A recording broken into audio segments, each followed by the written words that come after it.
Je me présente, donc moi je suis Nathalie Dréan et mon associé Alain Guéché. Nous sommes tous deux cofondateurs d'une société qui s'appelle Alipia, qui a 2 départements. Donc le mien qui est plutôt orienté prestation de services RH, dont on vous parlera un petit peu plus tard, et celui d'Alain qui est plutôt orienté département BI, Business Intelligence. Ça vous parle un petit peu ? Bon. Donc ce qu'on va faire, c'est qu'on va être assez interactif avec vous et vous demander d'interagir avec nous tout au long de la présentation. Déjà parce que ça va permettre d'être un petit peu plus dynamique et puis de vous impliquer un petit peu plus dans notre présentation. Donc ESN, Eldorado des jeunes diplômés. Là, ça a été le titre générique. Alors les ESN ont toujours été l'Eldorado des jeunes diplômés. C'est pas forcément une nouveauté, sauf que nous avons aujourd'hui de plus en plus de nouvelles technologies qui s'emparent de notre quotidien et que les ESN ont un petit peu modulé et changé leur offre. Et dans cette logique-là, on va les aborder, entre autres au niveau des interventions et des métiers que peuvent recouvrir les ESN.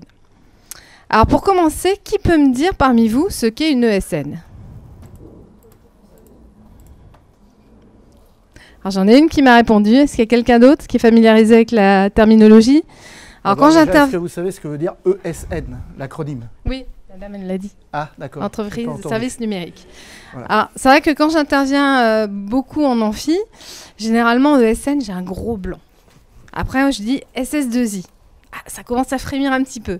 Parce que c'est vrai que ESN est une terminologie qui est plutôt récente.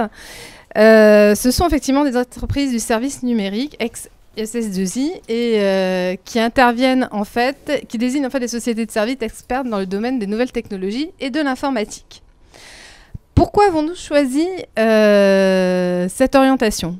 Parce que la plupart des jeunes diplômés vont avoir comme premier prescripteur quand ils vont être diplômés les ESN. Est-ce que vous en avez conscience ? Est-ce que c'est quelque chose que vous avez pu constater ? Même en Master 1, Master 2, si certains de vous partent sur des alternances, les ESN peuvent être dans les premiers prescripteurs métiers. Donc voilà pourquoi nous avons décidé de partir sur cette thématique. Au niveau des différents métiers d'une ESN, nous avons le conseil, la conception et la réalisation d'outils, la maintenance et la formation. On reviendra un petit peu plus avant dessus. L'objectif principal, accompagner les sociétés clientes sur des projets. Alors, on va se présenter. Est-ce que tu as fait l'envers ? Alors, excusez-moi. Alors, donc moi je vais me présenter, je suis Nathalie Dréan. J'ai débuté en fait à Paris au sein des rédactions de France Inter, France Info, France Culture et Musique, où j'étais assistante de rédaction et en complément, je faisais une école de commerce. À l'issue de tout ça, j'ai décidé de passer en fait un DESS, un Master 2 aujourd'hui, en sciences de la production et des organisations. Et a posteriori, j'ai trouvé mon premier travail après être passé dans les télécoms, au niveau de la communication et des médias, chez un éditeur d'ERP. Est-ce que ça vous parle, les éditeurs d'ERP ? Qu'est-ce que pour vous un éditeur d'ERP ? C'est un vocabulaire un petit peu plus étrange. C'est un peu le pendant des ESN. Alors là, on va peut-être définir. Les éditeurs d'ERP, en fait, je ne sais pas si vous connaissez SAP. C'est l'éditeur mondial de ERP. Son concurrent, en fait, c'est un environnement dans lequel vous allez retrouver tous les outils informatiques, tous les logiciels qui vont vous permettre de piloter votre entreprise. Ça va de la compta, la gestion du personnel, en passant par la gestion des stocks, et puis tout ce que vous pouvez imaginer dans ce qu'on peut utiliser, la gestion des temps, des activités des collaborateurs, des choses comme ça. C'est un logiciel, mais qui couvre la solution complète pour une entreprise. Ça couvre tous les aspects, tous les métiers des entreprises. Voilà. Donc du coup, je suis restée quelques années au sein d'un éditeur de RP qui avait une solution qui était un petit peu concurrentielle à l'époque à SAP R3. Qui était à l'époque un petit peu concurrentielle à SAP R3. Donc SAP R3 était l'offre d'SAP qui était destinée plutôt aux PME, PMI. À la suite de ça, j'ai cofondé en fait une ESN sans connaître forcément quelque chose au métier. Donc on va vous expliquer pourquoi c'est un petit peu plus difficile, c'est-à-dire trouver des grands comptes clients, trouver les bons profils sur des secteurs concurrentiels pas évidents, avec des gros mastodontes en concurrent. Et nous avons lancé donc une ESN plutôt spécialisée sur tout ce qui était électronique, soft embarqué et développement logiciel, mais plutôt dédié dans l'industrie. Et depuis 2015, Alain et moi donc, avons fondé Alipia, dont nous avons parlé et qui a 2 départements bien distincts. Voilà, donc je vais laisser la parole à Alain qui va se présenter. Alors moi c'est plus simple, bon, j'ai 2 DUT, un DUT en option finance comptage, enfin GEA, et un DUT informatique de gestion. Parce qu'à l'époque, on pouvait s'arrêter au DUT et puis trouver du travail, donc c'était ça. Après je suis passé rapidement sous les drapeaux, et puis mon premier emploi ça a été comme développeur au sein d'une société d'agroalimentaire. On développait sur place les logiciels qui permettaient de piloter les stocks, les achats, etc. Et puis ensuite, j'ai commencé à aller dans le conseil en allant chez Condé Nast France, où j'ai fait toujours du développement, mais cette fois-ci sur une mission, en remplacement d'un congé de maternité, voilà, pour tout expliquer. Ensuite, j'ai changé pour IGC, le fameux éditeur de ERP. C'est là où Nathalie et moi nous nous sommes rencontrés. Et puis ensuite, j'ai basculé chez un éditeur, qui s'appelait Cartesis, qui était un éditeur d'un logiciel de consolidation financière pour les grands groupes. Ses principaux clients à l'époque étaient le CAC 40, même encore aujourd'hui d'ailleurs. Société qui a été rachetée par Business Objects et rachetée par SAP. Donc j'ai fini ma carrière de salarié chez SAP en tant que consultant. À la fois, je faisais du développement, mais aussi du conseil, à la fois technique et fonctionnel, et des formations aussi. J'animais certaines formations sur certains produits de la maison. Et enfin, donc en 2015, j'ai décidé de quitter SAP pour partir vers la belle aventure de la création d'entreprise. Et on a fondé Alipia avec Nathalie, avec plein de bonnes idées au départ. Il y en a certaines qu'on a réalisées, d'autres qu'on n'a pas réalisées. Voilà, ça c'est toute l'aventure. Mais moi je continue à travailler en tant que consultant parce que c'est un métier que j'adore et je vous expliquerai un peu plus tard, on le verra, pourquoi c'est un métier formidable et qu'il faut y aller sans hésiter. Mais bon, ça après c'est mon avis. Donc on va revenir à l'agenda. Donc définition des ESN. Voilà. Alors. Pourquoi les ESN justement? Alors, pourquoi les ESN? Donc, tous les jours, en fait, de nouvelles startups se créent qui reposent essentiellement sur des applications mobiles, qui passent par l'IoT ou par des nouvelles technologies. Et les entreprises se font de plus en plus appel à des spécialistes qui les conseillent au mieux en fonction de leurs besoins, de leur budget et de leurs activités. Cela peut être les ESN. Alors les ESN, initialement, étaient très structurés et très orientés métiers, on va dire industrie, finance, télécommunications, banque, etc. Et aujourd'hui, justement, ces nouvelles technologies nous permettent, leur permettent d'élargir un petit peu plus leur panel. Donc les ESN, en quelques chiffres, je vais te laisser la main. Alors, en quelques chiffres, voilà. Alors, le marché est en constante évolution. Hein. Les sociétés se créent, se défont, il y a des fusions, enfin, les fusions-acquisitions, c'est la loi du marché. Globalement, ce qu'on observe sur les 10 dernières années, mais ça a été quelque chose qui s'est amorcé un petit peu avant les années 2000 avec, vous avez dû en parler, enfin, vous n'en avez pas entendu parler parce que la plupart d'entre vous n'étaient pas nés, mais peut-être, mais il y a eu ce fameux bug de l'an 2000, qui faisait peur à tout le monde. Bon, ça a été la plus grande arnaque du siècle, je pense, ça a été magnifique. Mais après, il y a eu un truc formidable qui s'est appelé le passage à l'euro. Et en Europe, ça a eu, et même dans le monde, ça a eu un impact sur les logiciels, surtout sur les logiciels financiers, etc. Donc là, il y a eu un besoin énorme de ressources. Donc ça a commencé à s'amorcer à ce moment-là. Et depuis, c'est toujours en constante évolution. Il y a toujours un besoin de plus en plus important de personnes. Et l'activité se développe parce que, comme vous l'a dit Nathalie, eh bien, au départ, c'était limité au logiciel et à la vie de l'entreprise. Aujourd'hui, l'électronique envahit notre quotidien de partout. Hein. On le retrouve dans notre réfrigérateur, nos montres connectées, nos téléphones. Dans toute notre vie au quotidien, maintenant, on a des objets qui font appel à l'informatique ou à tout ce qui est technique.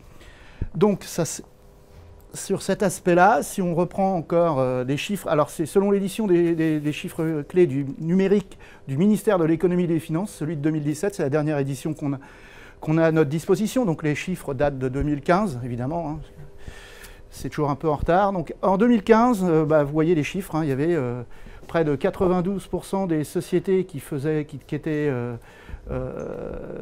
du service, qui étaient des ESN, qui étaient des sociétés de services, pardon, dans le secteur du numérique. Et 66% d'entre elles étaient des ESN, donc qui font autre chose que de l'édition du logiciel. On parlait d'éditeurs de ERP tout à l'heure, comme SAP, qui ne sont pas des ESN, même si au sein des SAP, vous retrouvez un peu des gens qui le font, et dans d'autres hein, d'ailleurs. Là, c'est vraiment les gens qui font que du service, c'est-à-dire qui délèguent des personnes auprès d'entreprises pour un projet, une mission donnée, pour réaliser quelque chose. Donc vous voyez que ça représente quand même 66% des entreprises. Et alors ce qui est important, c'est qu'on voit que ces sociétés... Alors le TP, excusez-moi, c'est l'équivalent temps plein, c'est-à-dire c'est l'équivalent d'une journée de travail pour un homme. Vous voyez, il y a 320 971 ETP, donc de journées travaillées dans ces entreprises, soit 47% du total du secteur du numérique, qui est du fait de l'activité des ESN. Et elle représente 38% de la valeur ajoutée du secteur, soit, vous voyez, presque 30 milliards d'euros par an, en 2015. Depuis, on peut raisonnablement penser que cette part s'est améliorée encore, enfin, a grossi. Donc vous voyez pourquoi c'est important. Et en 2018, d'après les projections, les ESN représenteront 63% des créations de postes de profil numérique, donc ça vous intéresse directement. 63% d'entre vous qui vont aller travailler au sein de ces sociétés-là. Et les 10 premières sociétés, les 10 premières ESN du classement, alors je ne l'ai pas là, ça a disparu du slide, vont représenter à eux seuls 29 887 recrutements. Enfin, on va dire une trentaine de milliers, et 93% en contrat à durée indéterminée. Donc c'est intéressant.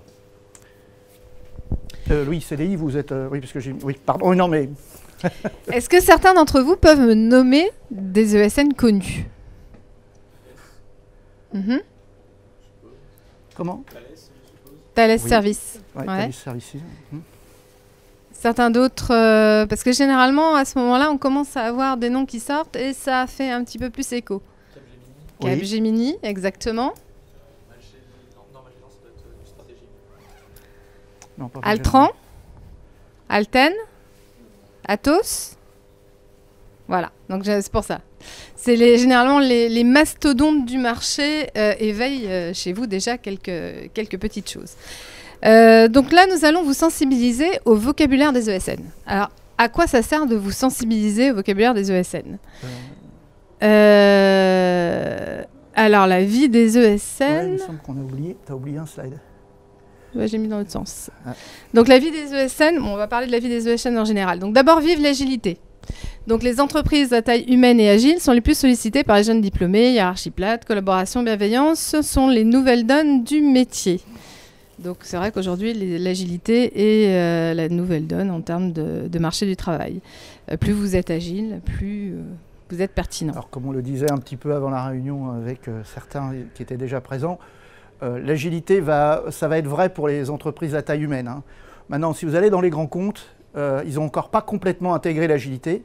Ça va être plus long. Sauf dans leurs applis et dans le déploiement des applis actuels. Oui, oui. Donc une forte stimulation intellect, 64,4% des salariés en ESN apprennent et progressent dans leur métier, c'est le point fort. Les salariés de ces structures bénéficient d'une montée en compétences rapide et encouragée par leur hiérarchie. On reviendra sur ces différents points au fur et à mesure. Le salaire, alors le salaire peut être très intéressant, on vous expliquera aussi pourquoi il y a des disparités et comment on calcule un salaire par rapport à une ESN. Parce que vous allez peut-être arriver sur une ESN en disant voilà, je veux tant. Alors moi, je vais peut-être vous expliquer aussi quelle est la logique de calcul d'une ESN pour savoir si c'est un petit peu disproportionné ou en adéquation avec la fourchette qu'ils ont en tête. Formation. peu de projection à moyen et long terme. En fait, en termes de SN, la progression, elle est très rapide dans le sens où vous allez devoir être autonome au sein d'un client et opérationnel de manière quasi immédiate. Donc, la plupart de la formation, vous allez l'acquérir sur le terrain et sur le marché et ça va vous permettre d'optimiser vos compétences très vite et très bien. Ce qui ne vous empêche pas, lors de vos entretiens annuels, de demander des compléments de formation pour développer certaines compétences métiers, notamment en termes de langage ou d'optimisation technologique. Ouais, alors, en même temps, vous avez pris un métier où vous savez que c'est en évolution permanente. Vous ne pouvez pas vous reposer uniquement sur l'entreprise pour vous aider à progresser. Il y a aussi, j'ai vu que vous aviez eu un talk pro sur pas l'auto-formation, mais le suivi de la veille technologique. Ça, c'est des choses qui seront importantes pour vous de faire. Ça peut paraître une contrainte, mais vous verrez aussi que c'est quelque chose d'extrêmement satisfaisant tout au long d'une carrière. Alors, la plupart des ESN sont en train de se mettre au e-learning, hein, tout ce qui est aussi appareils mobiles attachés aux salariés, mettre en place des politiques de plus en plus agiles au niveau RH. Donc le e-learning va de plus en plus suppléer les formations, notamment en ESN. Donc contrairement aux idées reçues, il y a beaucoup d'hommes dans ce métier. C'est vrai qu'il y a beaucoup d'hommes, il y a toujours eu beaucoup d'hommes au niveau de l'informatique, peut-être trop. Enfin, comme dit Alain, peut-être trop. Ceci dit, moi pour en avoir recruté énormément, les femmes ont la belle place, dans le sens où il y a très peu de femmes, mais ça donne un petit brin de diplomatie, de déontologie et d'impact client qui n'est pas des moindres. Donc il y a de plus en plus de femmes et merci aux femmes de s'affranchir des technologies et de venir grossir le vivier, notamment des ESN, mais entre autres des métiers afférents aux nouvelles technologies. Donc après, je reviens un petit peu là où j'en étais, nous allons parler du vocabulaire des ESN. Alors pourquoi je vous en parle ? Parce que demain, vous allez, à l'issue de votre formation, vous allez être confronté à faire des entretiens de carrière au sein des ESN. Du coup, on va vous parler de terminologie où il va falloir que vous ayez des terminologies en tête, que vous allez peut-être mettre en avant si même ce n'est pas le cas de par la demande du recruteur, du chargé de recrutement, qui sont par exemple forfait, régie, intercontrat. Est-ce que ça vous parle ? Voilà. Donc c'était l'objet de notre intervention. C'est que par exemple demain, si vous allez voir Capgemini, Altran, Alten, Atos, tous ceux dont nous avons parlé, les acteurs dont nous avons parlé tout à l'heure, c'est intéressant que vous maîtrisiez ces notions et que vous en parliez. Parce que ça va vous permettre aussi de circonscrire le positionnement du poste sur lequel vous allez pourvoir. D'accord ? Donc business unit. Alors, on allait commencer par la business unit. On a un petit peu inversé les slides là, entre hier soir et aujourd'hui. Qu'est-ce que c'est qu'une... des surprises un petit peu. Oui, il m'a réservé des surprises. Donc, pourquoi on vous parle de business unit au départ ? Parce qu'en fait, la business unit est le département commercial géré au sein, entre autres, d'une ESN. Alors, la terminologie se retrouve aussi sur les grands comptes, mais elle est très vulgarisée au niveau des ESN. Donc, au sein d'une entreprise, c'est celle qui est définie autour d'une activité et d'un domaine d'activité et avec ses propres objectifs et ressources. Il faut savoir qu'une business unit est conduite par un ou plusieurs chargés d'affaires et est gérée de manière complètement autonome. D'où le fait d'atteindre des objectifs et d'avoir des ressources qui répondent aux objectifs qui sont édictés dès le début. Donc, par exemple, dans une société de services de développement, on aura une business unit web, dont l'activité se concentrera sur la réalisation de sites web et de web services. Une business unit mobile, dont l'activité sera le développement d'applications mobiles. La business unit design, dont l'activité sera le design et l'ergonomie, qui aura des objectifs propres, mais qui pourra aussi intervenir au profit des projets qui sont entamés au niveau de la BU web et mobile. Donc, comprenez un petit peu mieux pourquoi vous allez être impacté ? Parce que beaucoup de vos compétences vont être recherchées par les ESN. Alors, c'est un exemple, c'est juste un exemple. Hein. Évidemment, on a parlé de web et de mobile, mais c'est vrai aussi sur les aspects, bon, ça vous intéresse peut-être moins, mais sur la finance ou les choses comme ça.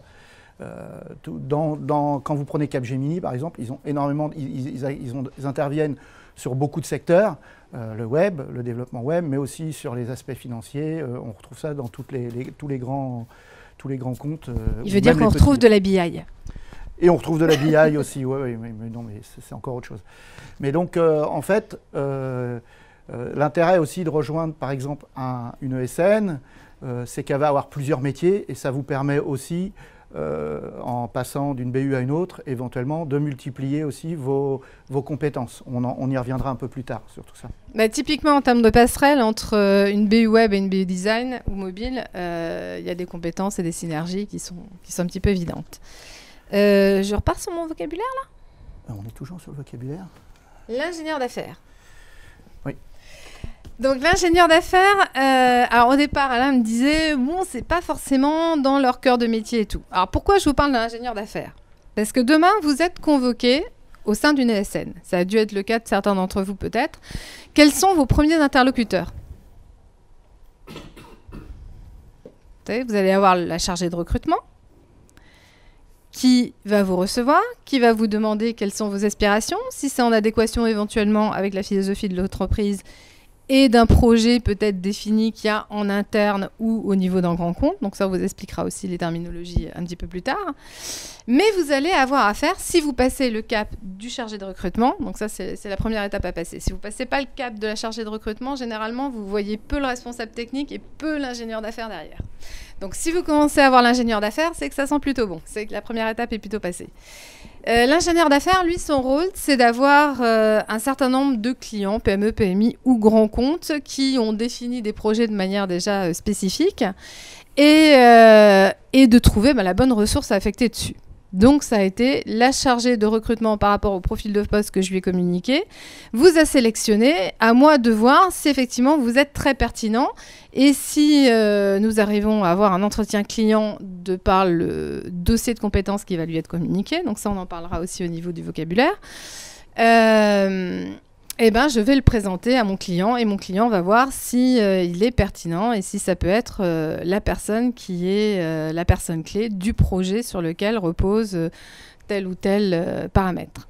Voilà, donc c'est le commercial un petit peu incontournable, sachant que l'ingénieur d'affaires s'affranchit aussi d'un chiffre d'affaires qui lui est propre. Et il doit donc générer une marge bénéficiaire. Et pour ça, il doit faire des affaires et trouver des profils, grâce au chargé de recrutement, trouver des profils qui sont plutôt concurrentiels. Vous avez des questions sur ça ? Non ? Donc, chargé de recrutement, premier passage, one step, deuxième step, le chargé d'affaires.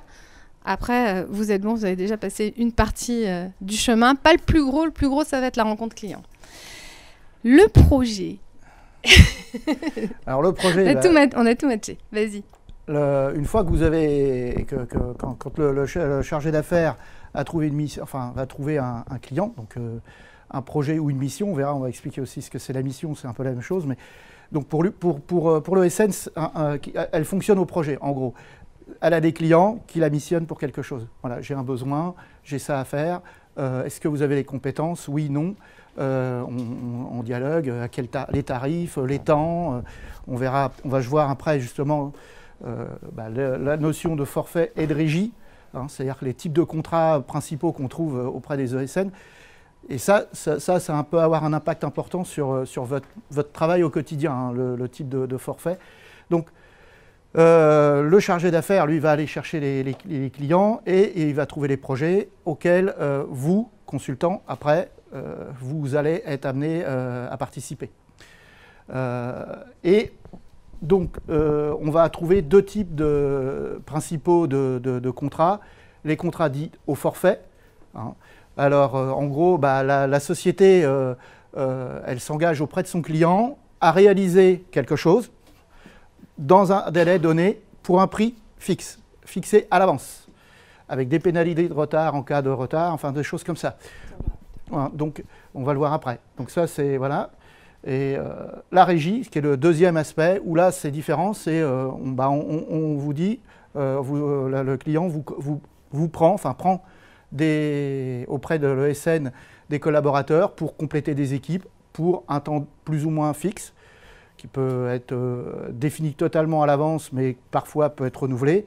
Et vous allez renforcer les équipes chez ce client ou participer à un projet ponctuels. Et pour le SN, le principe de facturation, on va le voir après, va être différent du forfait. Et on va y aller tout de suite. Donc, non, alors justement, ouais. Bah là, ouais, on va effectivement développer un petit peu plus ce que c'est. Donc du coup, quelle va être votre première question quand vous allez vous retrouver en face d'un ingénieur commercial? Maintenant qu'on a un petit peu débroussaillé ça. Alors avant justement, où est-ce que vous allez m'envoyer? Est-ce que je peux me permettre de vous demander si c'est une mission en régie ou si c'est dans le cadre d'un forfait? Pourquoi? Mission en régie, vous allez être détaché chez un client, grand compte ou pas, mais vous allez être détaché. Le forfait, alors il peut être fait de plusieurs manières, mais soit vous êtes au sein d'un bureau d'études interne d'une ESN, on en parlera aussi un petit peu plus tard, soit vous réalisez chez le client un attendu avec des livrables et du clé en main. C'est-à-dire que d'un côté, vous avez un résultat par rapport aux engagements et par rapport aux moyens. Et d'un autre côté, vous avez donc un engagement global avec un certain nombre de paramètres. Donc le forfait, il faut délivrer des livrables définis au contrat dans les délais prévus pour peine de pénalité, sous peine de pénalité. Pour le SN, il y a un risque important entre le coût des ressources engagées et le projet et le prix négocié par le client. Alors ça vous semble un peu abstrait, pas abstrait? Voilà. Bah, c'est-à-dire qu'il y a un projet. Le projet, il faut qu'il soit à une date butoir avec des lots qui sont délivrables à certaines dates attendues.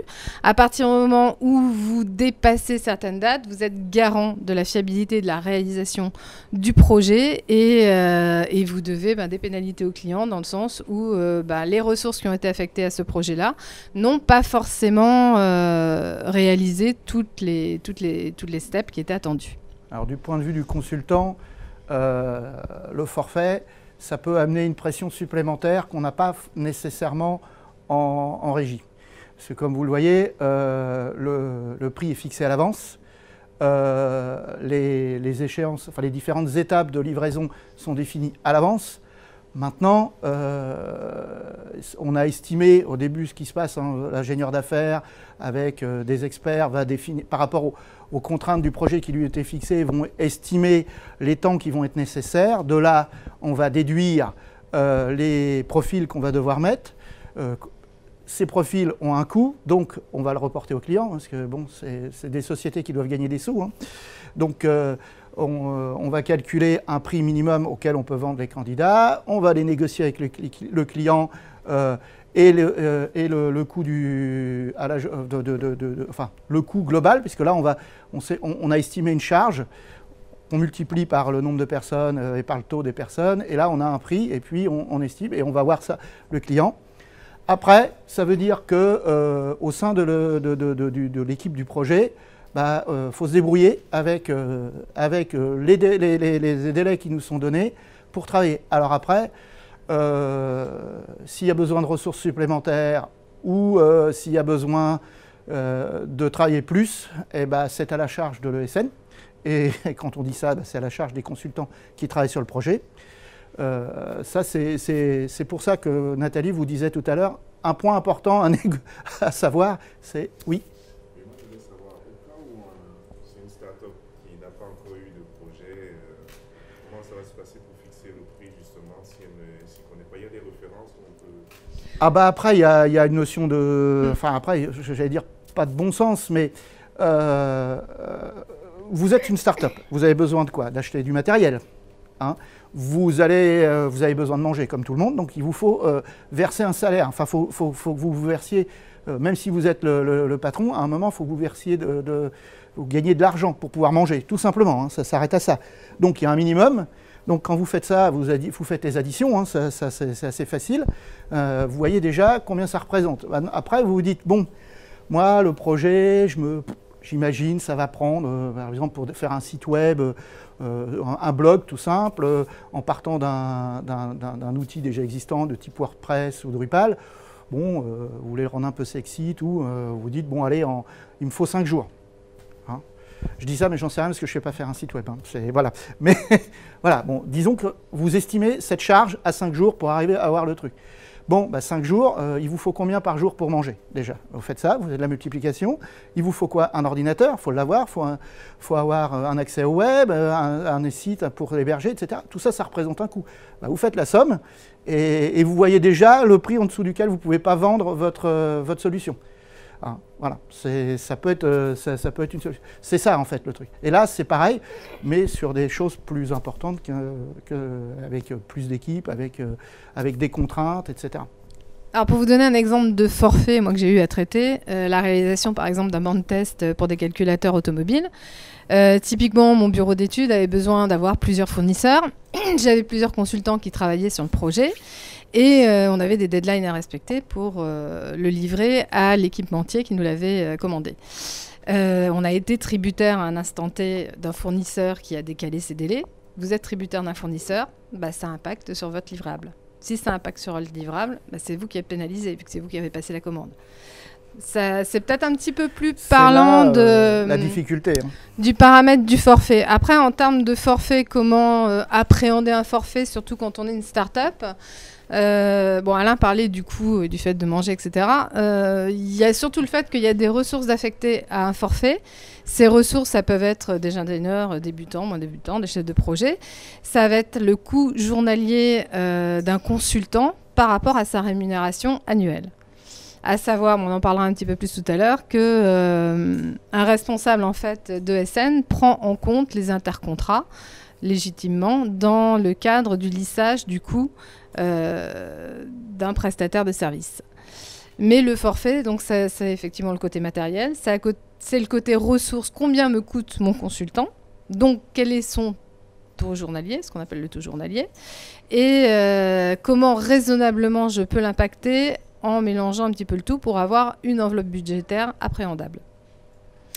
Après, en jargon dans le métier, il y a ce qu'on peut appeler, mais c'est pas bien, de temps en temps ils le font, il y a de temps en temps des grands comptes qui peuvent avoir des sociétés qui leur servent un petit peu de lapin. Donc ça, c'est pas forcément bien. C'est-à-dire que vous avez effectivement une présentation de budget qui ne sera pas forcément la meilleure, mais qui servira en concurrence pour amoindrir l'enveloppe budgétaire de quelqu'un d'autre. Mais bon, ça déontologiquement, ça se fait pas dans le métier. Autre chose par rapport au forfait que je voulais aussi aborder, c'était en termes de livrables, de cahier des charges. Oui, pardon. Le marché qui est le client, il limite aussi le plafond des forfaits, je pense. Pour lui, le client, l'intérêt du forfait, c'est qu'il va avoir un budget qui est maîtrisé. Non, mais le prix du forfait, oui. Par rapport aux compétences, quand vous regardez les différentes sociétés, elles sont toutes alignées, quoi. À part qu'il y en a qui ont du volume parce qu'il y a un gros nombre de consultants et qui peuvent jouer dessus. Voilà, exactement. Le volume leur permet après, de... Comme vous le dites, effectivement. Ah c'est ce que je disais. C'est pour ça que je donnais l'exemple bête mais ras des pâquerettes de vous avez besoin de manger. On n'a pas parlé que vous avez besoin de vous loger, ni de vous habiller, vous voyez, rien que ça. Donc quand en fait c'est des calculs basiques, hein. Alors après, sauf que quand on est une entreprise, on a des coûts supplémentaires, on a des comptables à payer, puisque légalement on est obligé d'en avoir, enfin un expert comptable. Il faut payer ses factures d'électricité, les assurances pour les employés. Enfin, il y a plein de choses. Oui, mais ça rentre dans les frais généraux qui vont être répétés sur tous les projets. Donc on va faire des calculs savants pour dire, voilà, j'ai tant par exemple de frais d'expert comptable dans l'année. Je les lisse par mois, et puis par mois, faut que ces frais-là, ils soient sur tous mes consultants, sur toutes les activités qu'ils vont avoir. Il faut que j'arrive à les lisser, sachant qu'il y a les congés payés, qu'il y a tous ces aspects-là aussi qui vont venir alourdir le poids alors on anticipe un peu le fameux TJM dont on parlera un petit peu plus loin, le taux journalier moyen. Donc c'est un savant calcul, hein. Alors pour les ESN établis, il y a des ABAC, hein, c'est tranquille, hein, on se tient à ça. Il y a des budgets en début d'année qui disent, voilà, l'objectif c'est ça, donc ça veut dire qu'il ne faut pas descendre en dessous. Après, le jeu est de la négociation, c'est celui-là, vous arrivez, vous voulez être vendu 1000, vous vendez 1500. Le client, dans sa tête, il avait 1000 aussi, mais il va vous dire, j'en veux 800. Et puis, par échange, hein, ça fait partie du jeu. Mais ça, c'est pas le vôtre. Ça c'est celui dont on parlait tout à l'heure, l'ingénieur d'affaires. Ça, c'est son rôle. Alors, par contre, si, moi, il y avait un paramètre important qui relie le forfait et la régie, qui peut être intéressant que vous connaissiez, ce sont les shortlists. Est-ce que quelqu'un sait ce que c'est qu'une shortlist au niveau d'un référencement client? Donc, en fait, ce sont quand un client, par exemple, surtout les grands comptes, a des grands comptes en tant que client, le client a ce qu'on appelle des shortlists 1, 2, 3. Ce sont des shortlists qui permettent de hiérarchiser les priorités des réponses aux appels d'offres des ESN. Donc, un certain nombre d'ESN sont en shortlist numéro 1. Bon, souvent, ce sont les plus grosses.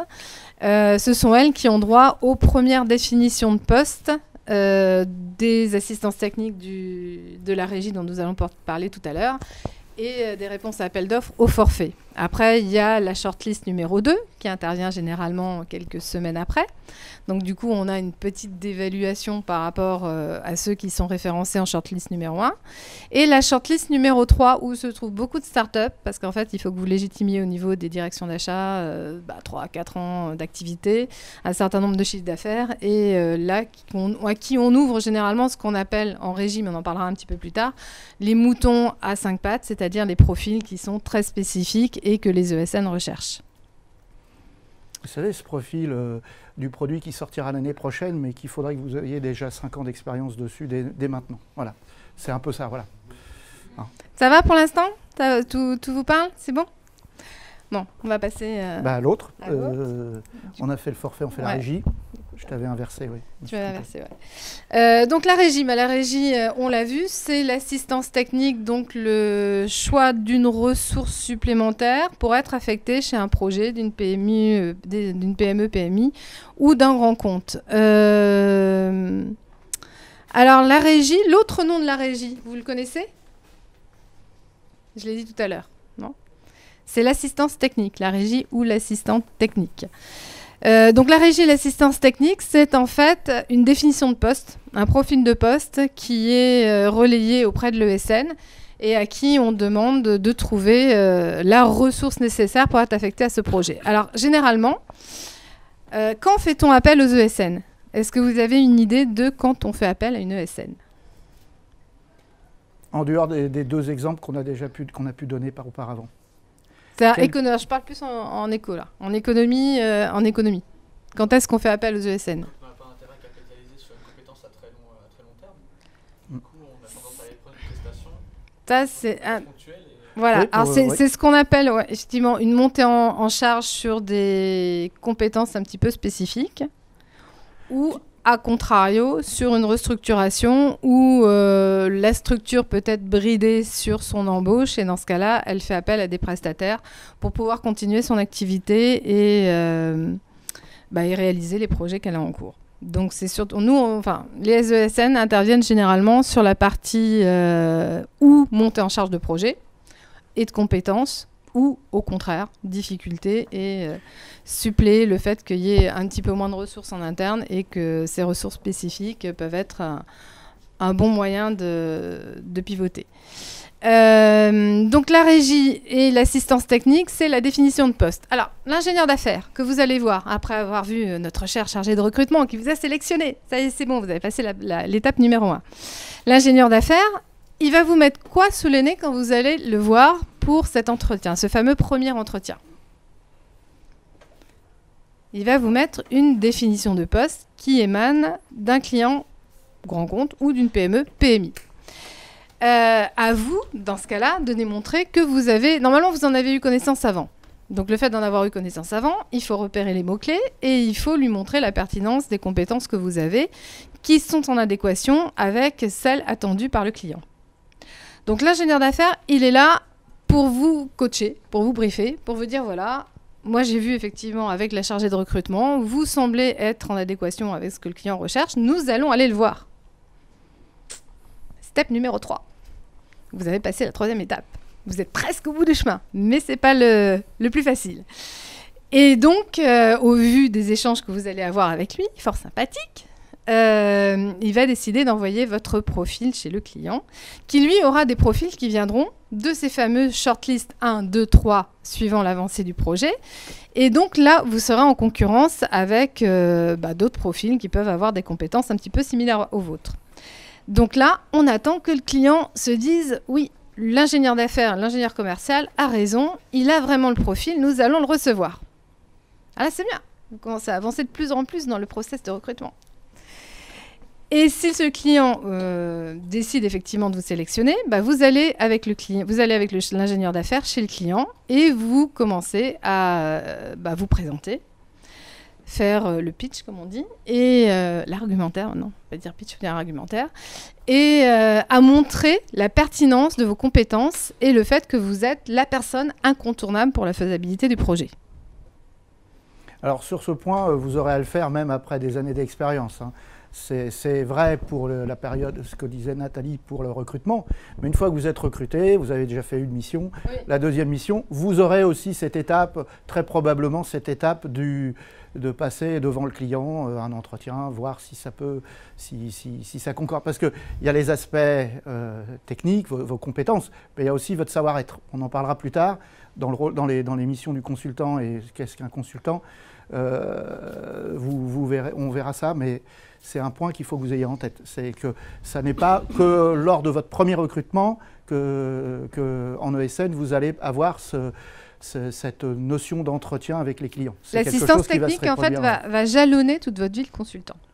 Et ce qu'il faut savoir aussi, ça veut dire aussi que vous allez devoir mettre à jour votre CV constamment, puisque votre CV évolue. Alors, le CV de l'ESN. Oui, de l'ESN, pardon. Votre CV sur une page que vous avez à l'heure actuelle. Donc, est-ce que vous avez pas entendu parler des dossiers de compétences?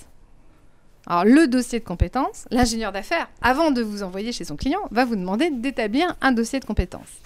Le dossier de compétences, c'est la version de votre CV sur une page qui est très, très, très, très développée. C'est-à-dire que là où vous êtes bridé pour à tout prix rester dans le standard d'une page, ça va être de vous faire le contraire et de développer et d'argumenter vos compétences, même de mettre vos projets d'études, de mettre tous les projets qui peuvent vous faire la différence et vous positionner de manière optimum par rapport aux autres consultants que le client aura à voir.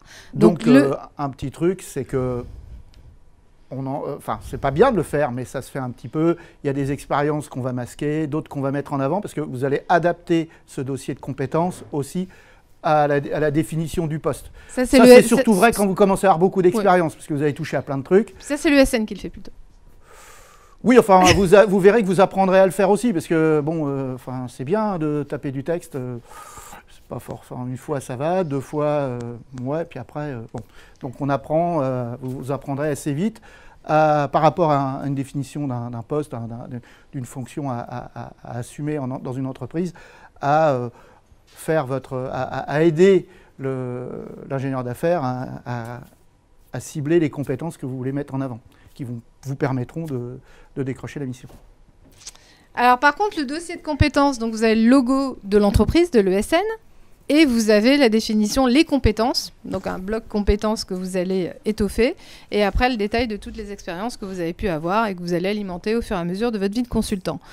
Moi, ce que je fais, parce que j'encadre beaucoup de promos techniques, notamment dans les universités et dans les écoles d'ingénieurs, je le fais en anticipé. C'est-à-dire que je leur dis, dès leur première année d'intégration, faites déjà votre dossier de compétences. Comme ça, vous l'avez déjà sous le coude. Et comme souvent, les ESN viennent vous chercher en début de Master 1, Master 2, si vous avez déjà un dossier de compétences préformaté, l'ESN sera ravi que vous le lui proposiez en avance de phase. Ça, c'est un petit truc. Et puis, c'est un bon exercice pour vous parce que ça vous aide aussi à savoir un peu où vous en êtes par rapport à ce que vous voulez faire aussi. Parce que il y a, dans un premier temps, vous allez prendre tout ce que vous pouvez attraper. C'est un peu ça, hein. On essaye faut mettre le pied à l'étrier une première fois. Mais après, quand tout va bien, on essaye d'aller vers ce qui nous plaît le plus. Hein. On essaye d'éviter les missions qui vont nous plaire le moins. Donc c'est aussi un jeu subtil d'équilibriste. Hein. Bon, par rapport à ce dossier de compétences, on doit inclure notre ADN numérique aussi, par rapport, par exemple, à entretenir notre identité numérique sur les réseaux sociaux. Ah, complètement. Si c'est une référence à LinkedIn, à Twitter ou à d'autres réseaux sociaux sur lesquels vous pouvez être, c'est une valeur ajoutée. Surtout si c'est un positionnement web design, tout ce qui est web mobile, etc. Oui. Un des premiers déclics d'un chef de projet, c'est d'aller voir si vous êtes sur LinkedIn. Donc, ne négligez pas cet aspect-là, effectivement. C'est à mettre impérativement. Au niveau de la régie, ça va ? Ça vous parle ? Vous avez des questions ? Alors, sur la régie ? Non, entre le type de mission vers lesquelles on va être dirigé entre régie et forfait dans la carrière d'une personne. Alors, le forfait, souvent, c'est une réponse à appel d'offres dans l'urgence. Donc, ils vont un petit peu dégrossir et mettre les ressources qu'ils pensent utiles à affecter. Ah, ça, c'est la théorie. La pratique, c'est quand vous êtes l'ESN qui remporte l'appel d'offres, mais que vous vous y attendez sans trop vous y attendre. Donc, du coup, les ressources, vous les appelez, mais vous ne les avez pas forcément anticipées, vous ne les avez pas forcément en intercontrat, vous ne les avez pas forcément embauchées en avance de phase. Et souvent, vous pouvez vous être confronté au fait qu'on vous dise, voilà, tu as telle compétence, tu vas aller sur un forfait. Donc, sur une réponse appel d'offres, sur un cahier des charges, sur la réalisation d'un produit clé en main.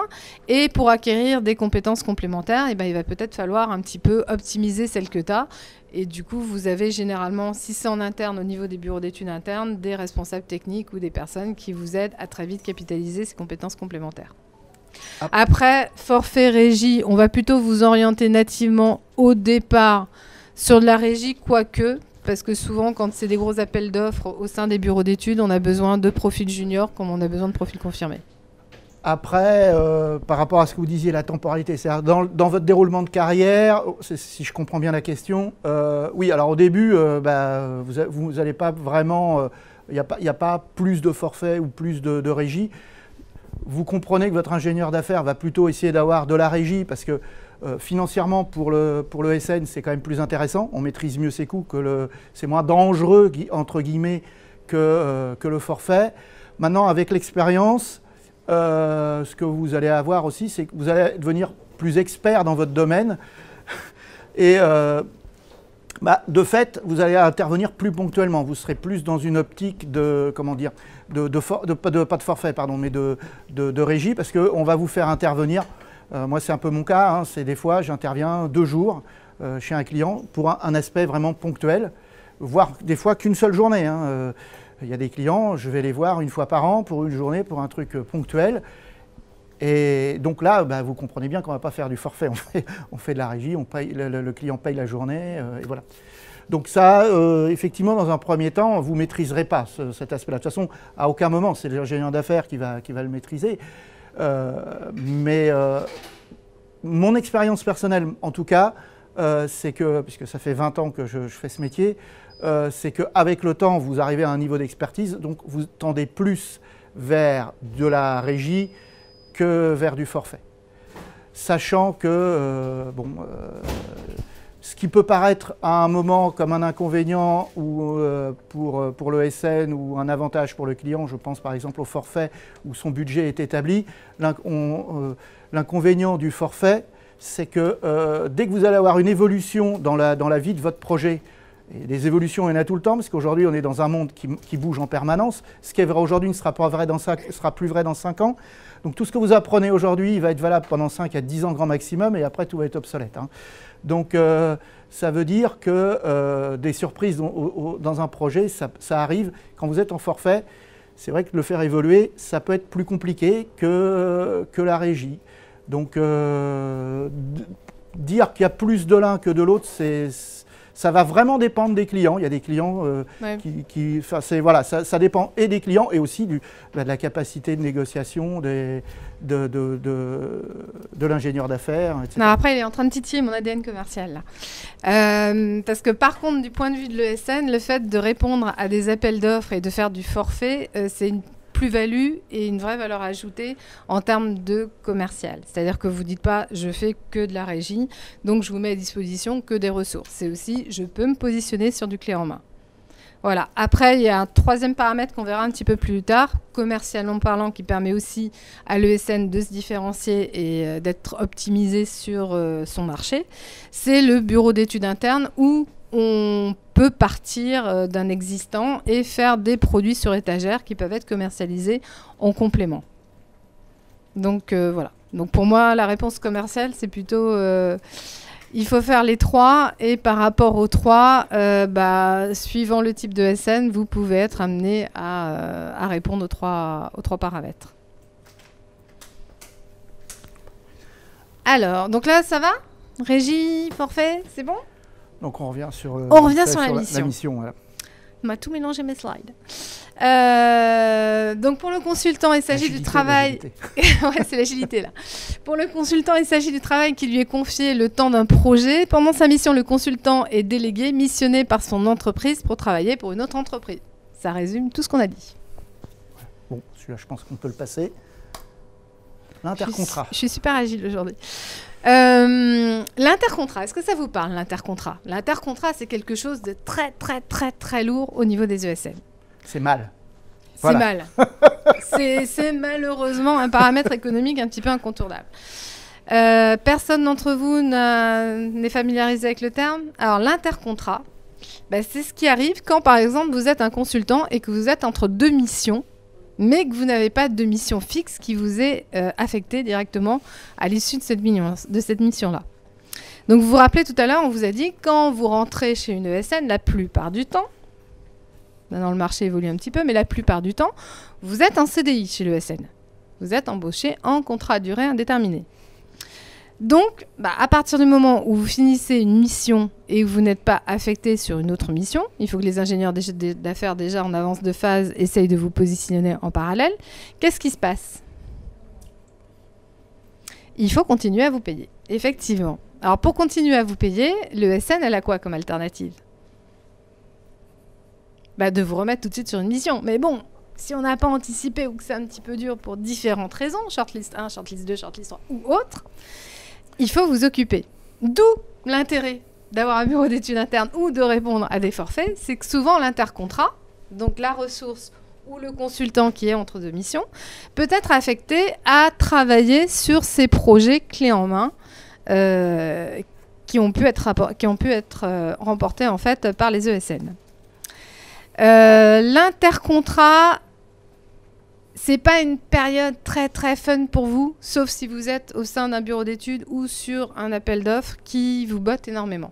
C'est-à-dire que souvent, il y en a certains qui peuvent être affectés à rester chez eux en attendant qu'il y ait la disponibilité d'une nouvelle mission. Alors sur le papier, ça paraît sympa de se dire tiens, je suis payé chez moi, mais en fait, si vous avez l'âme d'un consultant, c'est terrible. C'est terrible parce qu'il n'y a rien de mieux quand on est consultant que d'être chez le client. Et puis vous vous inquiétez généralement. Voilà, on s'inquiète parce que je suis mais payé. Là, j'ai pas de travail, je suis payé, mais combien de temps? Voilà. Parce que va finir par voilà. Donc et très sincèrement, on va en reparler quand on reparlera vraiment du consultant et de la vie du consultant. C'est vraiment au-delà du fait que vous représentez un coût et que vous vous sentez en danger. C'est surtout que ça va. Tous les consultants que je connais, quand on est en mission à fond sur des sujets, qu'on enchaîne, on se dit « Oh, vivement que je fais un peu de calme, que je sois au bureau, pépère, à pouvoir faire mes classements. » Quand ça se produit, systématiquement, j'allais dire, c'est le regard vide, le zombie qui ne sait pas où il est, c'est la panique. Quand vous êtes au bureau. Quand on est au bureau, oui, voilà. Si vous avez vraiment l'âme du consultant, le plaisir, il n'est pas d'être payé à rien faire, c'est d'être chez les clients, à interagir. Parce que le métier, on va en reparler, mais le métier, il est intéressant parce qu'on rencontre des gens, on interagit avec des gens. Moi, j'aime pas trop l'aspect labo pour ça, parce qu'on est en petit comité, toujours les mêmes ensemble. Le métier du consultant, c'est s'ouvrir au monde, c'est en fonction des ESN pour lesquels vous travaillez, vous pouvez être amené à voyager. Ça peut être sympa. J'ai des amis, moi, qui voyagent, qui sont à travers les 4 coins de la planète, qui font le tour de la planète, parce qu'il n'y a pas de 4 coins à la planète, mais voilà, qui voyagent beaucoup, c'est parce que ça leur plaît, c'est aussi un choix. Ça peut être parfois subi, mais c'est souvent un choix. Et donc, c'est la vie du consultant, elle est là, faut être clair. Alors, tout à l'heure, on parlait justement de start-up et puis de coûts. Il faut savoir que quand un consultant est embauché par une ESN, le coût de l'intercontrat est pris en compte par l'ESN. C'est-à-dire que l'ESN sait qu'elle peut prendre un risque d'intercontrat sur chaque ressource qu'elle embauche. Après, quel est le risque pour l'ESN par rapport au consultant? Vous êtes en intercontrat chez vous, rémunéré par la société. Ça vous démange. Quel est le risque pour l'ESN? Non, même au-delà de la perte financière. C'est d'aller effectivement voir la concurrence et de vous positionner sur la concurrence, sur si c'est une ESN qui vous embauche qui est shortlist 1 ou shortlist 3, d'aller voir une shortlist 1 et de dire bah voilà, moi je suis disponible tout de suite parce que je suis en intercontrat, donc je coûte cher à mon ESN, donc à mon avis ils vont pouvoir se désengager par rapport à moi assez facilement. Et là, l'ESN peut perdre très très vite un profil très pertinent qui fait partie de sa catégorie socio-professionnelle. Donc l'intercontrat, voilà, c'est une terminologie à connaître aussi au niveau des consultants. Alors pourquoi on vous donne tout ce vocabulaire? Parce que ce vocabulaire-là, quand vous faites un entretien d'embauche, ça peut vous permettre de générer des questions. Est-ce que vous avez beaucoup d'intercontrats? Ou quand les personnes sont en intercontrat, est-ce qu'elles sont affectées à votre bureau d'études? Voilà, ce sont des questions un petit peu implicites, mais assez pertinentes à demander. Ça montrera aussi que vous avez une certaine... Cette période peut durer longtemps. Ouais, moi, j'ai eu le cas d'un profil qui était plutôt technique, qui était signé très très très longtemps, plusieurs années chez un client, mais qui pouvait avoir des périodes d'intercontrat, comme il avait un profil technique assez longue, et être repris par un autre client longtemps, sauf que c'est à l'ESN d'assumer cette période-là transitoire, et que voilà, et que c'est un peu pénible pour lui parce qu'il s'inquiète assez régulièrement, et pour nous, ça pèse sur la trésorerie, donc c'est encore un petit peu plus pénible, mais d'un autre point de vue qui est un point de vue budgétaire. Donc voilà, donc en termes d'intercontrat, on va passer à autre chose, on va passer au CRA. Alors le CRA, là aussi, bon, c'est un jargon purement... Alors tout ça, ce sont des jargons qui sont purement reliés aux ESN. Les ESN dépendent de la convention collective Syntec. Donc voilà, ceci explique cela. En fin de mois, quand vous êtes chez un client, vous remplissez ce qu'on appelle un compte-rendu d'activité, un CRA. Alors peut-être que certains d'entre vous ont déjà entendu parler. À quoi sert ce CRA? Ce CRA, il sert en fait à ce que votre ingénieur d'affaires puisse comptabiliser le nombre de jours où vous avez été facturé au sein de l'entreprise cliente, et tout ça va remonter à la comptabilité, à la paye. En fait, le CRA, c'est le document névralgique de l'ESN qui permet de suivre le consultant d'un point de vue activité. Alors c'est vrai que vous soyez en forfait ou en régie. Hein. En régie, ça va avoir une importance supplémentaire, c'est que c'est le nombre de jours qu'on va facturer au client. Mais dans le forfait, c'est là aussi où on va voir est-ce qu'on est toujours dans les clous par rapport au forfait, ou est-ce qu'on est en dépassement en termes de coûts versus ce qui a été vendu au client. Donc ça, c'est vraiment un document... c'est le document que vous allez devoir remplir à la fin de chaque mission, ou tout, comme le disait Nathalie, quand vous êtes sur des missions sur plusieurs mois ou plusieurs années, à chaque fin de période pour... Généralement, vous avez l'assistante administrative et RH qui, quelques jours avant la fin du mois, même une bonne semaine avant la fin du mois, vous sollicite et vous dit j'ai pas le CRA. Il commence à être un petit peu... moi j'ai pas les codes pour remplir mon CRA, mais bon, voilà. Est un petit peu en panique, mais sauf que pour elle, ça génère le fait d'établir les fiches de paye. Ça génère pour elle le fait d'établir les factures. Donc elle apparaît un petit peu hystérique à ce moment-là, et elle est très très en demande par rapport au consultant. Mais c'est peut-être l'élément déterminant du temps passé par le consultant, et ça génère en interne beaucoup de process à prendre en compte. Donc après, vous aviez une question à poser, non, par rapport au CRA? C'est bon? Alors, les métiers de l'ESN, parce que là, on a vu un petit peu... Alors, les métiers du digital. L'agilité et la digitalisation des process ont changé la donne. Les nouvelles technologies sont de plus en plus prisées et démocratisées. Alors, moi, je vous ai pris, par exemple, l'accroche d'une ESN actuelle. Vous imaginez participer au développement de solutions digitales ainsi qu'à leur mise en œuvre opérationnelle pour les plus grands noms de la grande distribution des services bancaires, des produits de consommation. Vous vous appuyez sur les nouvelles technologies, les nouveaux canaux et les nouveaux usages, cloud, mobilité, analytics, réseaux sociaux, pour transformer les entreprises. C'est chouette, joli, mais c'est la réalité des choses. C'est-à-dire qu'à l'heure d'aujourd'hui, les nouvelles technologies bouleversent la donne et les métiers du digital sont en train de plus en plus arriver au sein des structures. On le voit essentiellement on le voit très bien, pardon, pas essentiellement, mais on le voit très bien dans le domaine bancaire, où entre les sites web et la richesse des applications, les premières applications bancaires, en ligne qu'on avait, on voyait la situation de son compte. Aujourd'hui, vous pouvez voir comment vos dépenses sont faites. Est-ce qu'elles sont faites pour vos loisirs, pour l'alimentation, pour le logement, etc.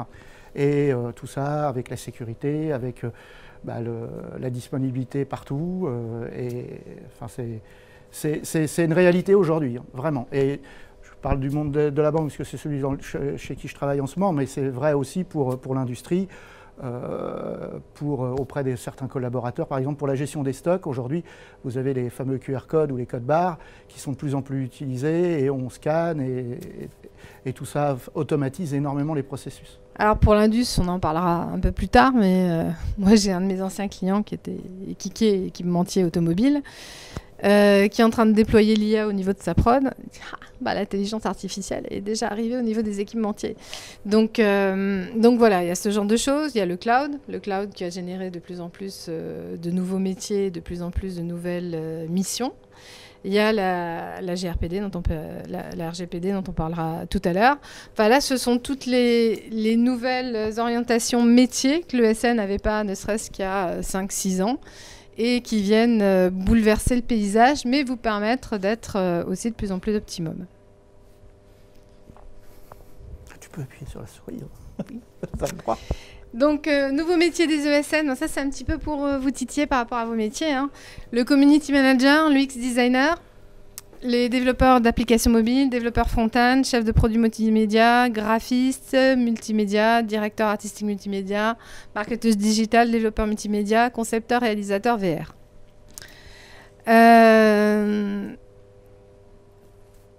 Alors là où on fera un parallèle un petit peu plus tard après, moi j'interviens par exemple, comme je vous l'ai dit, sur des universités, notamment sur celles qui peuvent être techniques, et sur des écoles d'ingénieurs. Et ne serait-ce qu'à partir de la licence 3, de plus en plus, on les fait travailler sur des projets innovants. Alors des projets innovants de A jusqu'à Z, du cahier des charges jusqu'à la réalisation du produit fini et scénario de test. Et je vois de plus en plus de VR, de plus en plus d'IA, de plus en plus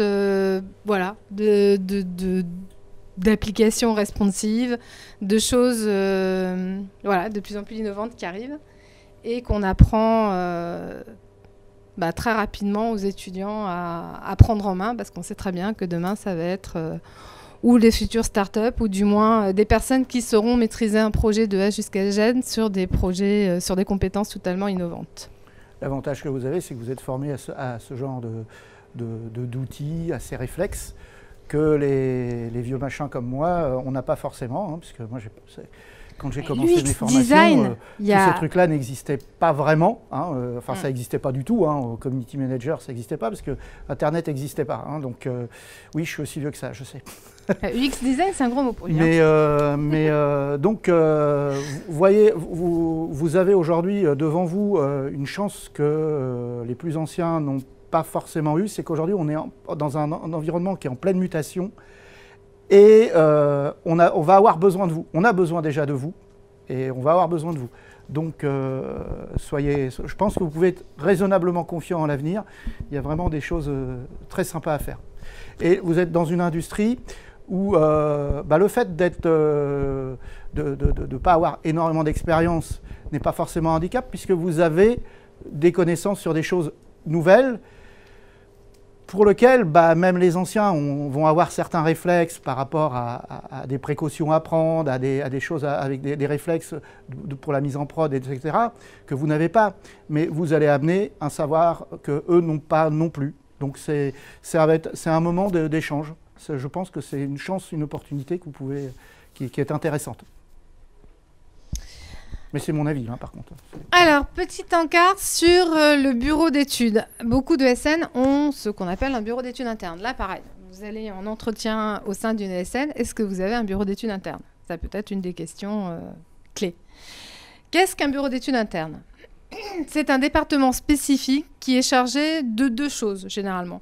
Soit de faire la réponse aux appels d'offres des clients, soit de réaliser des produits clés en main qui peuvent être après commercialisés auprès de clients potentiels. Donc, ces bureaux d'études, bon, moi j'en avais un dans l'industrie, donc ça nous permettait de développer des cahiers des charges et de répondre à des appels d'offres de clients dans l'industrie et d'être assez pertinent sur des activités un petit peu tactiques. Ces expertises peuvent recouvrir entre autres les champs de l'analyse de l'existant, état des lieux, ou bien de la conception d'un produit. Les compétences des bureaux d'études peuvent être en relation dans des domaines extrêmement variés tels que le génie civil ou militaire, l'industrie, l'environnement, l'informatique. L'activité des bureaux d'études relève des domaines du service, donc des prestations de services à caractère intellectuel. Voilà, donc le bureau d'études, là aussi, dans le jargon de l'ESN, est-ce que vous avez un bureau d'études interne? Ça vous permettra aussi de savoir si vous êtes en intercontrat, si éventuellement, plutôt que de rester chez vous, vous pouvez être affecté au bureau d'études. C'est pas mal aussi. Alors, l'intérêt d'un bureau d'études pour une ESN, généralement un bureau d'études interne a pour mission de répondre à des cahiers des charges et à des appels d'offres clés en main. Le bureau d'études va devoir définir, selon un cahier des charges de client, le chiffrage et les différents fournisseurs pour réaliser un lot, un développement ou un produit spécifique. Le bureau d'études, après une phase de recherche, doit concrétiser quel produit fabriquer. Il réalisera ce qu'on appelle des prototypes. Il va assurer le développement. Attention aux dérives budgétaires importantes pour lors de la réalisation des travaux issus d'un bureau d'études. Donc ça, on en a parlé tout à l'heure. Le prototypage industriel en industrie est quelque chose de primordial. C'est-à-dire que beaucoup d'industriels, plutôt que d'avoir une charge interne de réalisation de produits clés en main, voudront déléguer à une ESN cette réalisation. L'avantage aussi d'un bureau d'études, c'est de se dire, OK, on répond à des appels d'offres, on a des personnes en régie, mais pourquoi on ne va pas nous développer un prototype ou développer une solution qui demain va être présentée auprès de clients et va être commercialisable. Donc ça peut être aussi pour développer des produits internes et les vulgariser et les vendre a posteriori. Donc ça, vous pouvez aussi le demander. Est-ce que vous avez des produits sur les stagiaires? Est-ce que vous en développez en interne? Et est-ce que vous les présentez commercialement à des marchés spécifiques? Après, on va peut-être au bureau d'études, ça va? Vous avez d'autres questions? Après, on va parler du cloud. Tu vas m'aider sur le cloud. Le cloud, c'est technique. Tu vas m'aider sur le cloud. Oui, enfin bon, il y a des aspects techniques, mais bon, donc le cloud, vous savez, je pense que vous savez tous ce que c'est le cloud aujourd'hui. Hein, c'est, enfin, pardon, en français, l'infonuagie, si je ne me trompe pas, je crois. Donc en gros, aujourd'hui, de plus en plus d'entreprises n'hébergent plus, enfin ça fait déjà un moment que les entreprises n'hébergent plus en interne les systèmes d'information. Elles ont délégué ça à des ESN qui sont spécialisés dans l'hébergement, etc. Mais allez, on avait encore la notion de « je suis propriétaire de mon serveur, je suis propriétaire de l'ensemble de mes logiciels ». Aujourd'hui, avec le cloud, on va plus vers de l'allocation à la demande, à la fois du logiciel, mais aussi des ressources matérielles. Donc ça va amener effectivement des nouveaux métiers hein, qui sont en train d'apparaître, parce que vous allez avoir une nouvelle relation, un nouveau suivi vis-à-vis de ces outils qui sont hébergés, qui peuvent être hébergés n'importe où dans le monde. Donc après, il y a des contraintes. On parlait tout à l'heure de la RGPD, notamment.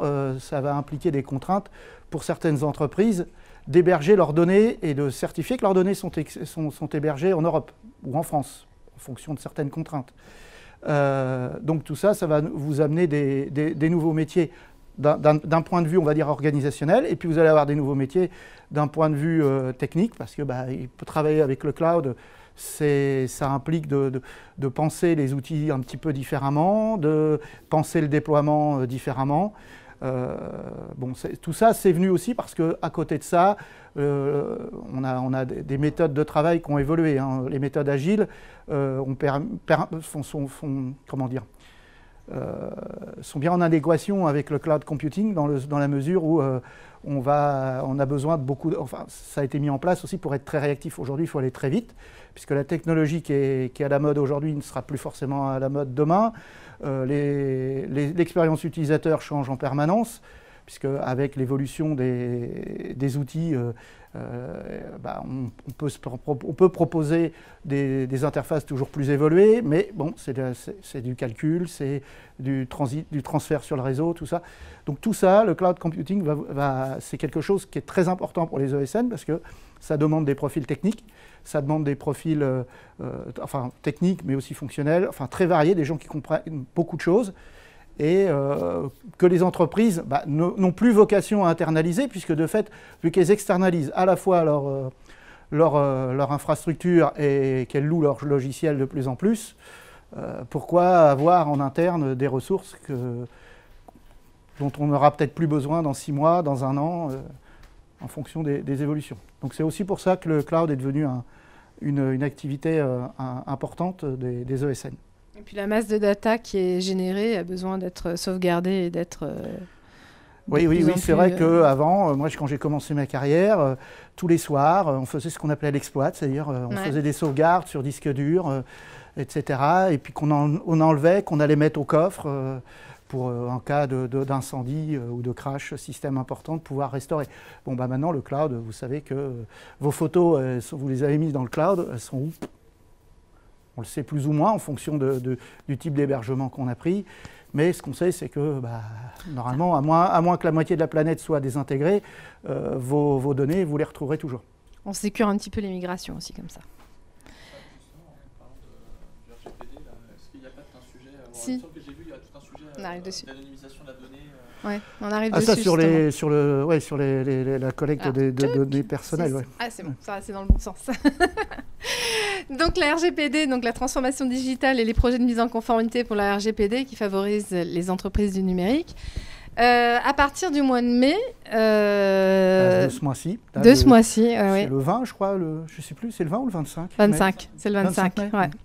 Il y a de plus en plus l'intégralité des entreprises, quelles qu'elles soient, doivent sauvegarder leurs données et doivent les sécuriser. Ça implique aussi garantir comment elles exploitent ces données personnelles. Et garantit l'exploitation des données. Donc ça implique quoi? Ça implique énormément de choses. Ça implique que n'importe quelle structure va devoir légitimement à un instant T rendre compte de ce qu'elle fait de ces données, de là où elles sont archivées, de quelle manière elles sont sécurisées et de quelle manière elles ne sont pas divulguées à des tiers. D'où l'intérêt à l'heure actuelle de beaucoup d'ESN d'être appelés par des clients qui leur disent « Oh là là, il faut à tout prix qu'on soit en conformité pour le 25 mai ». Et moi, j'ai régulièrement... Pour faire le parallèle avec un autre événement un peu de cette importance, on pourrait parler du passage à l'euro qui avait eu un impact important sur l'industrie des logiciels.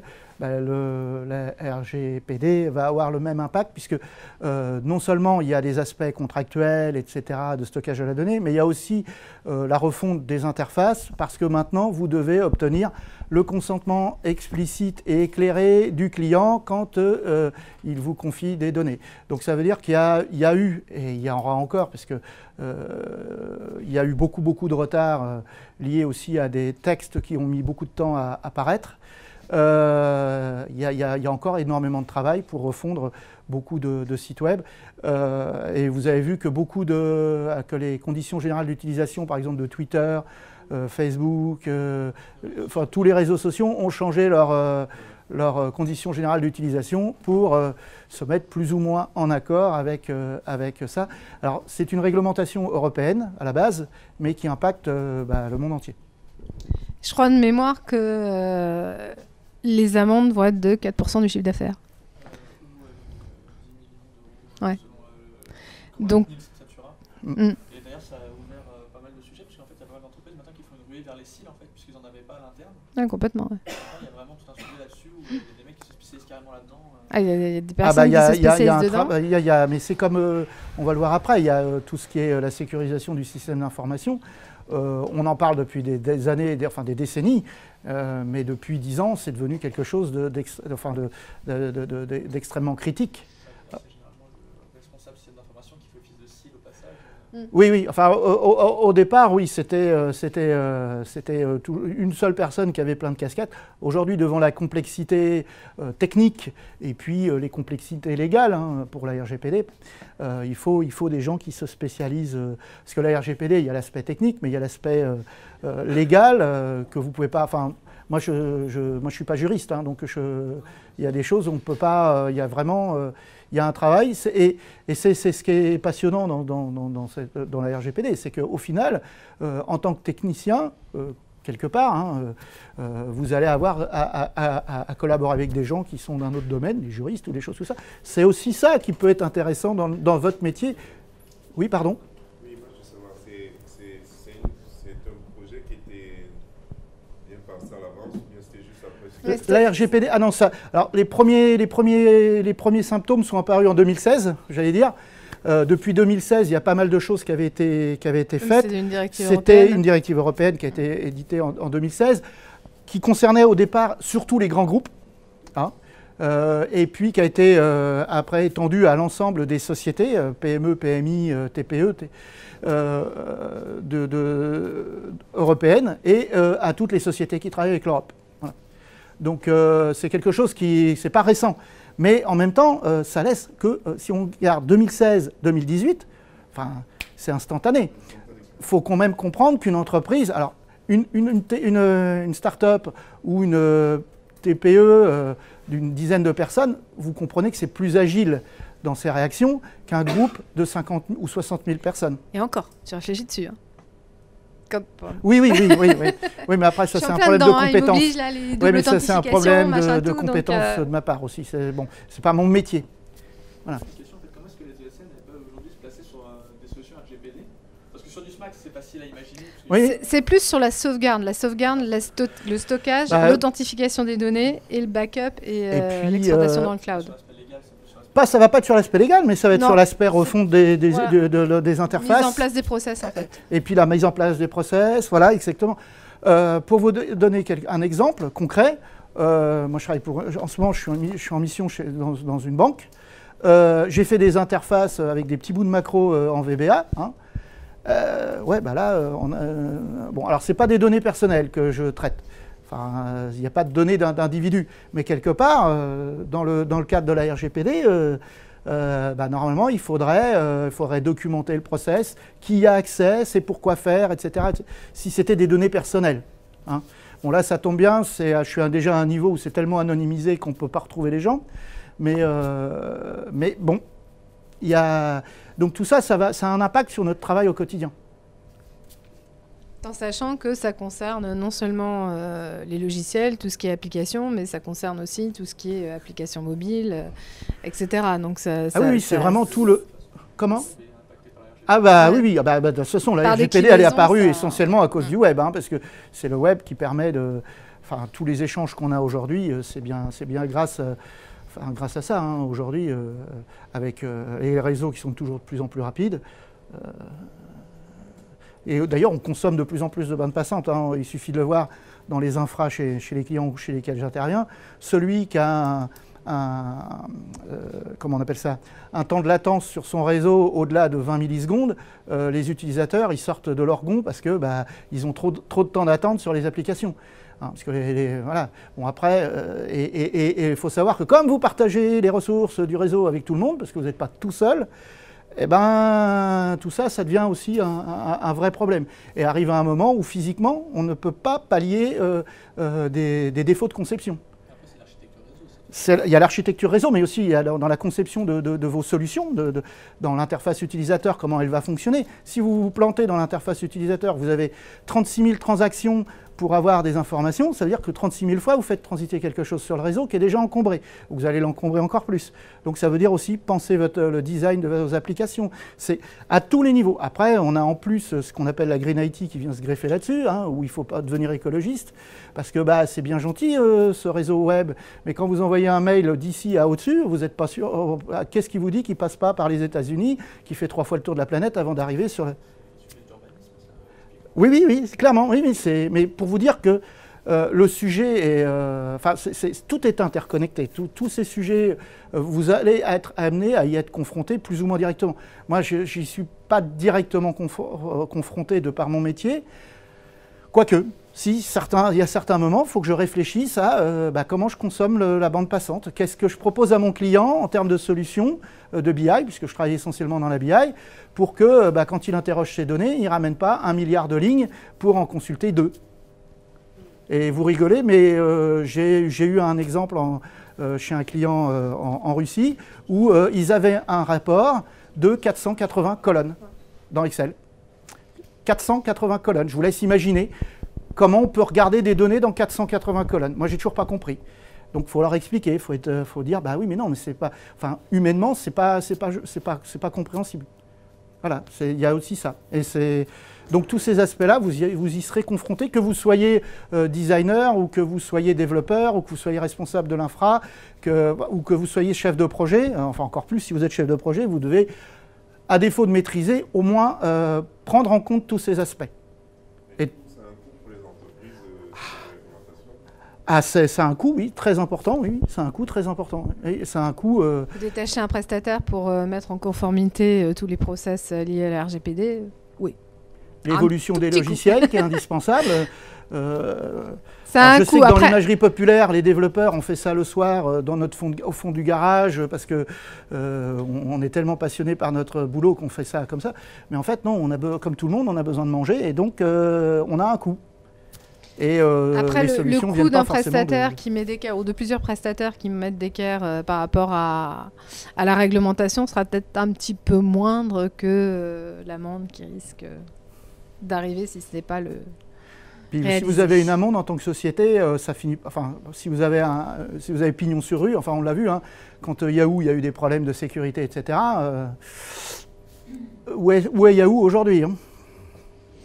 Après, il y avait en parallèle donc les entreprises spécialisées dans le SMAC, Social Mobile Analytics Cloud Security, qui affichent aujourd'hui le plus fort taux de croissance de 16,2%. Ce qui est cohérent avec ce qu'on a dit un peu plus tôt, hein, puisque effectivement, quand vous partez de pas grand-chose, forcément, vous croissez aussi plus vite. Le cloud, aujourd'hui, je crois que c'est Amazon, Microsoft qui réalisent leur plus gros chiffre d'affaires. Enfin, en tout cas, pour Microsoft, j'en suis sûr. Maintenant, leur chiffre d'affaires est réalisé en grande partie sur le cloud. Alors, dans les métiers prisés à l'heure actuelle par les ESN, et depuis un petit bon moment maintenant, il y a le soft embarqué. Est-ce que ça parle à quelqu'un, le soft embarqué? Est-ce que vous savez m'analyser ce qui est par exemple sur le côté, l'image qui est sur le côté? Bête carte électronique. Ouais, microprocesseur, donc du développement bas niveau. Le soft embarqué, aujourd'hui, c'est tout ce qui permet d'être opérationnel dans les équipements bureautiques et mobiles, et tels que les répondeurs, les smartphones, les serveurs, etc. Mais de manière générale, vous allez, par exemple, chez un équipementier ou chez un constructeur automobile, vous prenez votre voiture, elle est bourrée d'électronique embarquée. Donc le soft embarqué, vous avez dans un client... dans l'aéronautique, vous avez du soft embarqué à tous les niveaux. Vous allez dans les télécommunications, le soft embarqué, c'est ce que vous avez dans vos téléphones, derrière la coque, et qui est minime, mais qui est super important. Donc le soft embarqué sont des compétences qui, malheureusement, à l'heure d'aujourd'hui, sont très peu... qu'on trouve très peu, mais qui sont très demandées sur le marché. Alors, l'IoT. Tiens, je vais te laisser la main sur l'IoT. L'IoT, Vous savez tout ce que ça va c'est que un peu l'IoT. plus que le soft embarqué, puisque c'est à la fois le soft et on s'amuse, enfin pour ceux qui savent le faire, moi je ne sais pas, mais vous vous amusez à la fois avec votre petite carte et votre fer à souder, et en même temps vous développez le petit bout de code qui va avec. L'IoT aujourd'hui, on le retrouve un petit peu partout. Hein. On le retrouve dans les vêtements, on le retrouve dans les lunettes, puisqu'il y a des lunettes connectées, on le retrouve dans les montres, hein, parce que les montres connectées, à la base, c'était... Alors l'IoT, c'est surtout aussi du prototypage, hein, mais beaucoup encore aujourd'hui. Mais c'est aussi, hein, il y a une forte demande, parce qu'il y a tout à découvrir. Hein, c'est quand même récent. Les coûts de l'électronique ayant chuté permettent aussi à des TPE, PME de s'engager de développer des idées là-dessus. Donc il y a des opportunités aussi importantes de carrière sur ces métiers. Alors, ce n'est pas un métier en tant que tel, l'IoT, hein. C'est plutôt une somme de métiers. Hein, puisqu'aujourd'hui, vous n'allez pas développer tout seul votre appareil, le soft qui va avec, le design, faire la commercialisation. Aujourd'hui, c'est un travail d'équipe, tout ça. C'est fini l'époque où tout seul, au fond de son garage, on pouvait faire un truc. C'est Arduino et d'autres processeurs. Oui, il y a Arduino, il y a... Oui, enfin, il y en a pas mal. Après, alors là, je change de casquette, j'allais dire... La petite difficulté avec l'IoT aujourd'hui, pour les entreprises, les TPE, PME qui se lancent là-dedans, c'est le retour sur investissement. Donc on le voit, par exemple, étant un ex des SAP, je sais que chez SAP, il y a eu beaucoup d'IoT, mais parce que SAP aussi a la robustesse financière pour soutenir ce genre de projet. En parallèle, moi je travaille sur pas mal de labs universitaires et il y a énormément de startups qui se créent autour de l'IoT et qui mettent en place... Maintenant, après, il faudra voir le modèle économique aussi pour la survie de ces startups. Mais bon, après, en même temps... ils ont des trucs super innovants qui... Alors, quand je vous mets, par exemple... C'est une excellente expérience. Hein. Quand tu critiques... Alors que Linky, on est quand même sur la base de l'IoT quasiment. On n'est pas vraiment très poussé. Quand on voit déjà les problématiques que soulève Linky ou Google Home... Ouais, c'est clair. Après, il y a la sécurisation, oui, ça aussi. Oui, alors justement, moi je voulais parler de 2 exemples. Quand je marque tu critiques ma porte de garage connectée, bam, je bloque ton garage. Ça, c'est un exemple d'un constructeur de portes de garage connectées en fait aux États-Unis, qui a eu un différend avec un utilisateur, et l'utilisateur le soir est rentré chez lui, il a voulu ouvrir son garage. Et l'éditeur, il n'a rien trouvé de mieux que de dire voilà, non, tu ne rentreras pas. Donc bon, après, ça peut être des dérives un petit peu particulières. Il y a par exemple Google Assistant qui, il y a quelques jours, a dévoilé le fait que maintenant Google, de par son assistant, peut prendre rendez-vous par exemple chez le coiffeur à votre place. Et quand on voit ça, c'est une voix réelle. Et ça simule complètement une vraie interactivité, comme si c'était vous qui étiez au téléphone. Et vous vous dites, ah ouais, mais donc du coup, mon téléphone, demain, va pouvoir se passer pour moi et faire toute la conversation sans que j'ai une interaction quelconque. Donc l'IoT, ça rejoint aussi l'IA dont on va parler un petit peu tout à l'heure. Mais l'IoT, ça veut dire aussi que, vous voyez, vous avez face à vous une quantité d'opportunités comme il y en a eu très très peu auparavant. Hein, c'est vraiment... Depuis 5-6 ans, vous êtes face à une richesse incroyable en termes de métiers, d'opportunités de carrière, etc. Parce que tout ça, c'est inventé en même temps. Hein, Bon, là, on va vous faire une petite aparté sur l'IA. Bon, vous connaissez tous l'IA, donc on va pas vous en parler. On a dû vous en parler déjà en long, en large et en travers. Par contre, l'IA démocratise de plus en plus. Moi, je vous parlais du fait que j'accompagne de nombreux start-upers.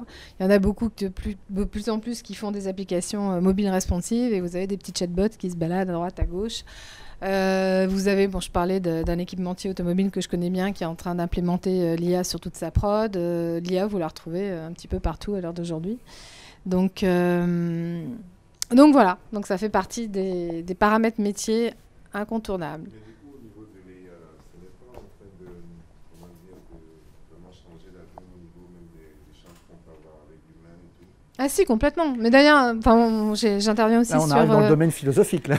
Non, mais j'interviens aussi, moi, par exemple, sur des outils digitaux RH. On est en train de voir que le process RH, à l'heure d'aujourd'hui, est en train d'être supplanté par de plus en plus d'outils de gaming ou d'outils justement où il y a de l'IA implanté, qui permettent de supplanter de plus en plus de fonctions RH, ou en grande partie, même si à la fin il y a du présentiel, mais une bonne partie des... Même au niveau aussi des banques et finances, il y a de plus en plus de logiciels qui se mettent en place pour les gens, montrer comment les gens doivent gérer les budgets et tout, comment ils doivent... Alors, oui, il y a de plus en plus d'assistants. Exactement, sur la banque, j'ai 2 exemples en tête, mais oui.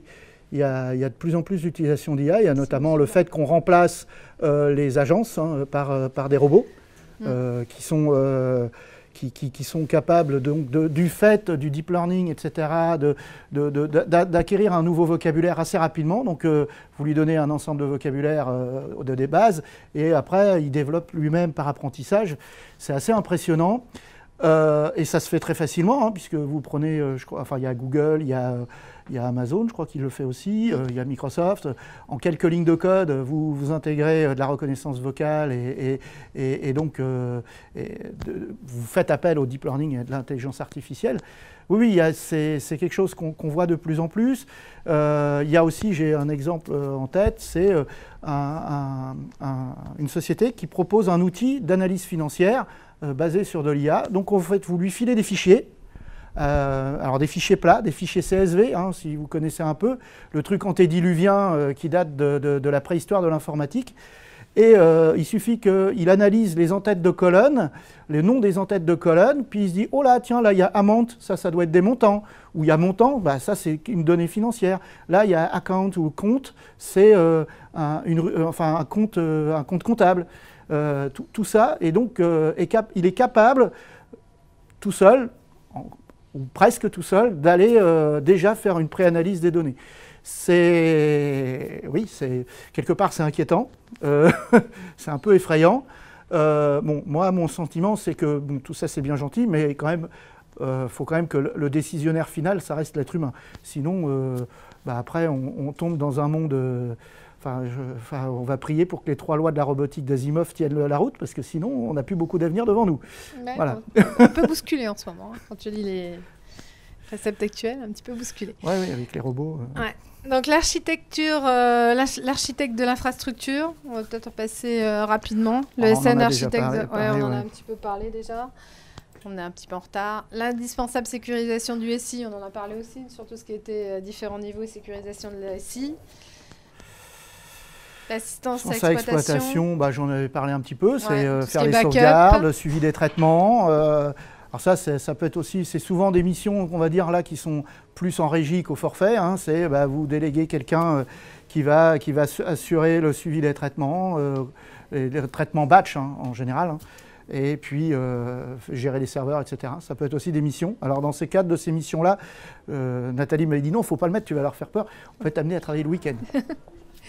Non, ça fait partie des paramètres liés, on verra dans le métier de consultant, oui, vous pouvez être amené à sortir des... une infirmière aussi, elle peut être amenée à travailler. Mais bon, c'est pas... mais voyez pas ça comme un handicap, c'est aussi une opportunité.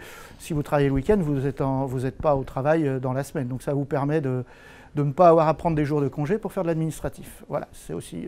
faut voir. C'est le côté, j'essaye d'être optimiste par rapport à mon côté pessimiste un peu plus tôt. Mais je confirme, ça peut être le cas. Oui, ça peut être un peu le cas. Madame, vous connaissez mieux que moi. Oui. Ça peut être le cas. Non, mais je vous en prie. Vous avez l'air très joyeux et ça va rebondir. Le support aux utilisateurs, on en a un petit peu parlé. Tu veux rajouter quelque chose? Oui, c'est l'utilisateur final, parce que vous êtes familier avec la technologie, c'est pas le cas de tout le monde. Même dans des gens de votre génération, il y a des gens qui sont quand même assez hermétiques à l'outil informatique. Et il faut leur assurer de l'assistance, ou tout simplement même des gens qui sont férus d'informatique, mais qui n'ont pas le temps parce que ce n'est pas leur métier de faire en sorte que l'ordinateur il démarre correctement et que les logiciels se lancent. Voilà. Donc ça peut être aussi une mission qui peut vous être confiée. Niveau 1, niveau 2, niveau 3. Niveau 3, voilà. Alors, le consultant en vitesse, vous reparlez des missions du consultant. Les missions du consultant vont évoluer avec lui en fonction de son expérience et des projets qui se présentent. Toutefois, au-delà de sa mission, quelle que soit son expérience et son domaine de compétences, le consultant est un représentant de son entreprise chez les clients et doit savoir s'adapter, tenue, comportement, heures de travail, aux clients chez qui il est missionné. Et là, grosse difficulté quand on est consultant, si tout se passe bien, on est plus souvent chez le client que dans son entreprise. C'est des fois, on est un peu schizophrène parce que des fois, mais attends, je suis chez ce client-là depuis 3 ans, mais c'est pas lui qui me paye parce que c'est mon client. Donc c'est des fois difficile de se dire mais j'appartiens à une autre entreprise, mais je travaille pour ça. Après, une bonne ESN, elle a une super culture d'entreprise. Hein. Oui, non, mais alors, le côté sympa pour celles qui ont les moyens, c'est que vous avez des fois des repas d'équipe, des choses comme ça. On va pas aller jusqu'à Chief Happiness Officer, mais bon. Oui, ça c'est plus dans les sociétés. Maintenant on a ça, mais ça c'est lié au poste de travail qui change aussi. C'est l'intérêt pour une ESN d'avoir une culture d'entreprise, c'est justement d'essayer de fédérer son consultant pour pas qu'il se noie chez le client grand compte et qu'il soit pas débauché à un instant T par le client grand compte. La grande difficulté, c'est ça, c'est de continuer à appartenir à la société pour laquelle vous travaillez, chez qui vous êtes généralement très très peu. Donc c'est parfois un peu difficile. Et donc, comme vous êtes le représentant de votre entreprise, vous devez en connaître quelles sont les valeurs qu'elle souhaite véhiculer, vous devez connaître le vocabulaire qu'elle souhaite qu'on utilise. C'est un savoir-être au quotidien. C'est une chose à prendre en compte. Et il faut savoir s'adapter, parce que quand vous travaillez pour la banque ou quand vous travaillez pour l'industrie automobile, le vocabulaire n'est pas le même.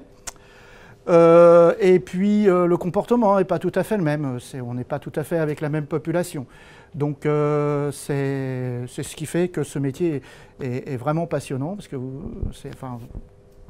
vous n'avez pas cette expérience-là quand vous êtes dans une entreprise en permanence. Alors indépendamment du milieu des startups, dont on vous parlera un petit peu plus tard, moi, mes ingénieurs, j'étais assez exigeante avec eux, et je le suis à mes ingénieurs actuels, mes étudiants, qui sont en passe de devenir ingénieurs. Parce que souvent, ils me disent, mais nous, on a des compétences. Donc, comme on a des compétences, on peut aller dans l'ESN, habillé juste avec une veste, mais en jean, ou une petite chemise en jean. Alors, comme je leur dis souvent, je leur dis déjà, c'est pas parce que vous avez des compétences que c'est ce qui va faire forcément que vous allez être retenu. Et il y a un problème de posture. Et la posture que vous avez vis-à-vis de l'ESN, c'est celle que vous allez refléter demain vis-à-vis du client. Et le client grand compte, je ne suis pas sûre qu'il soit super content de voir quelqu'un qui se présente pour la première fois en jean et en basket. Donc vous pouvez avoir toutes les meilleures compétences du monde. Le minimum, c'est d'avoir un respect vis-à-vis des personnes qui vont vous recruter pour un bon bout de temps et qui vont vous accompagner et que vous allez accompagner dans une stratégie d'entreprise et dans une vie d'entreprise.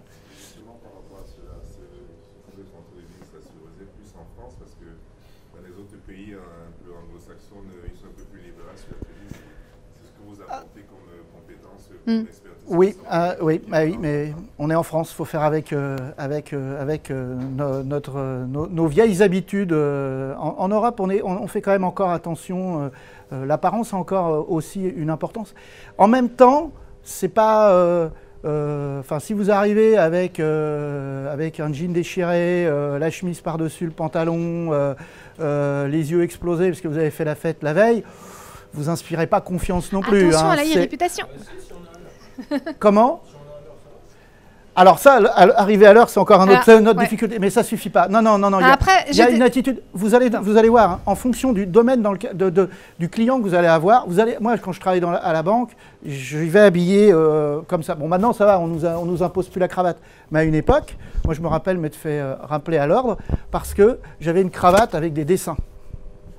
Et ça se faisait pas. Il fallait venir avec une cravate. En fait, il fallait arriver avec une tête de croque-mort. Moi, c'est ce que j'avais dit. Hein. Mais parce que l'entreprise dans laquelle j'intervenais, c'était comme ça.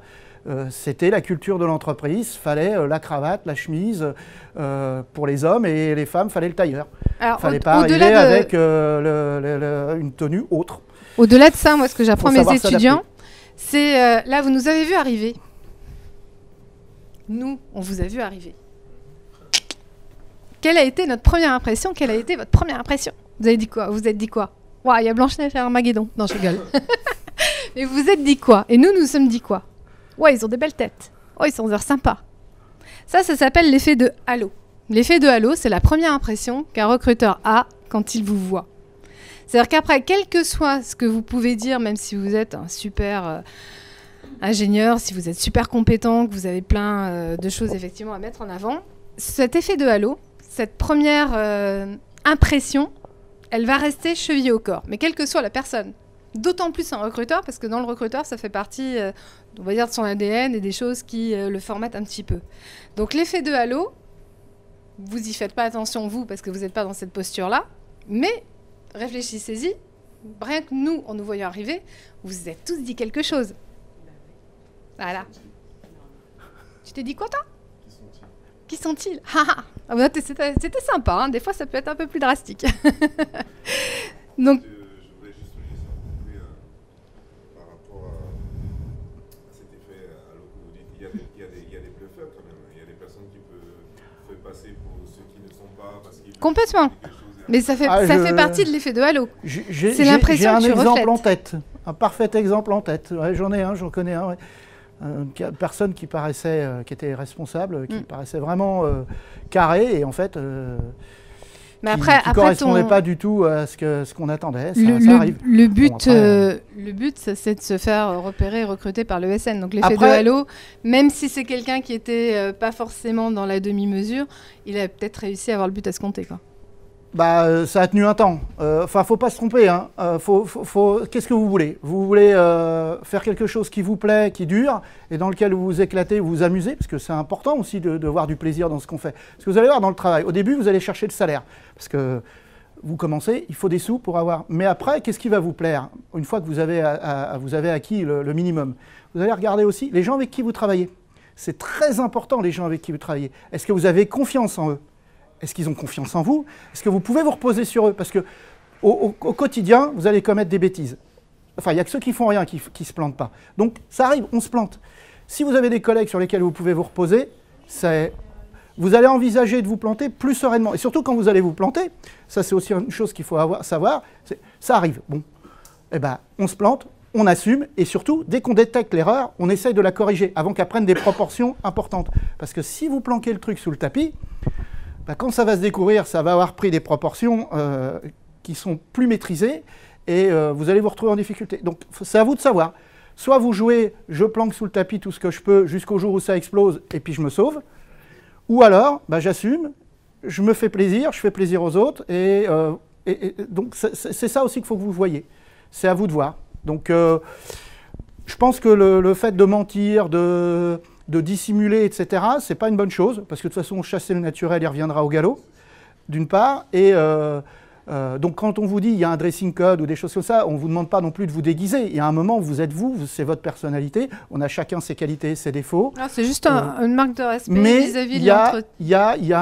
Vis-à-vis du recruteur et vis-à-vis du client final. Et du client. Alors le maître mot, ça reste le client, parce que c'est celui qui vous donne à manger. Hein. Et le recruteur. Le recruteur, oui, mais l'ingénieur d'affaires. Le client, s'il n'est pas satisfait de votre travail, bah, il va aller se plaindre à votre ingénieur d'affaires et puis vous allez vous retrouver en intercontrat parce que vous allez être sorti du contrat. Puis là, vous n'allez pas avoir forcément une image très, très satisfaisante. Donc, attention. Alors, pourquoi devenir consultant? Bah déjà parce que vous allez multiplier les expériences. Donc ça peut aller d'une expérience de 3 mois à 2 ans au sein d'une société et après vous allez changer d'expérience. Mais du coup, ce cumul d'expériences va pouvoir vous permettre d'étayer de plus en plus vos compétences, de les multiplier et de pouvoir être de plus en plus pertinent et de plus en plus opérationnel. Des possibilités d'évoluer plus rapidement. En ESN, généralement, au bout de 4-5 ans, on vous demande de prendre des responsabilités d'encadrement, voire de chef de projet. L'évolution, ils savent très bien que le turnover est rapide, que les clients vont essayer de débaucher à partir d'un certain nombre d'années d'expérience les consultants. Donc, la particularité de l'ESN, ça va être je vais me débrouiller pour les faire évoluer vite, que ce soit en termes de connaissances, en termes de formation et en termes de mission, de façon à ce qu'ils restent le plus longtemps chez moi et que je puisse en faire quelqu'un d'incontournable. Vous créerez un réseau rapidement. Le réseau incontournable d'aujourd'hui. Donc vous créerez un réseau rapidement, vous rentrez chez un client grand compte, vous allez connaître toutes les personnes clés de ce client grand compte, vous allez chez un autre client grand compte sur une deuxième mission, vous allez avoir un réseau qui va grossir d'autant plus, et petit à petit, plus ça va aller, plus vous allez vous retrouver avec un réseau qui va être exponentiel et qui va vous permettre d'être connu, d'être reconnu pour vos compétences, pour vos qualités. pour votre savoir-faire, pour votre jovialité, pour tout ce qui fait que vous êtes vous. Vous deviendrez rapidement un expert. Bon, ça rejoint un petit peu ce que je disais. Oui, quand vous multipliez les expériences pour un métier donné, chaque entreprise, les différentes cultures d'entreprise vont vous faire que, à un même problème, un problème identique, les solutions que vous allez devoir mettre en œuvre vont pas être les mêmes, parce que vous allez devoir vous adapter. Donc toute cette expérience va vous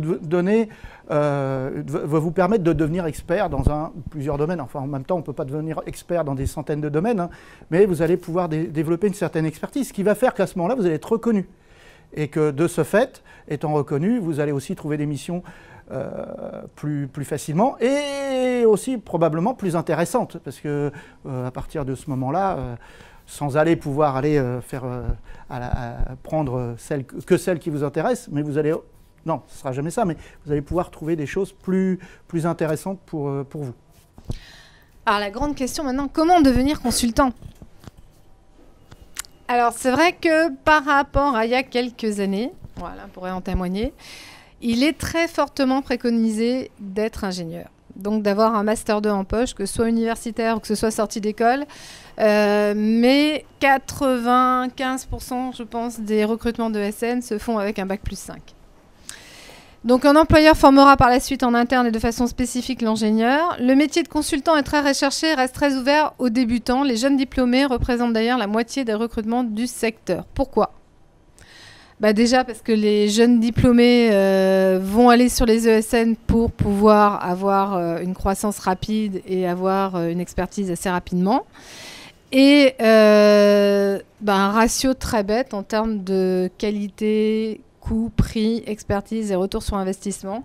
Les ESN vont aller plus facilement vers les ingénieurs débutants que vers les ingénieurs experts. Même si à un moment donné, ils vont devoir avoir besoin d'experts, mais le coût de l'expert va devoir légitimer son intervention et ce sera un petit peu plus difficile qu'un ingénieur débutant qui peut être assez débrouillard et s'affranchir rapidement de certaines choses. Et comme on a pu le dire un peu avant, vous êtes formé aux technologies d'aujourd'hui et de demain.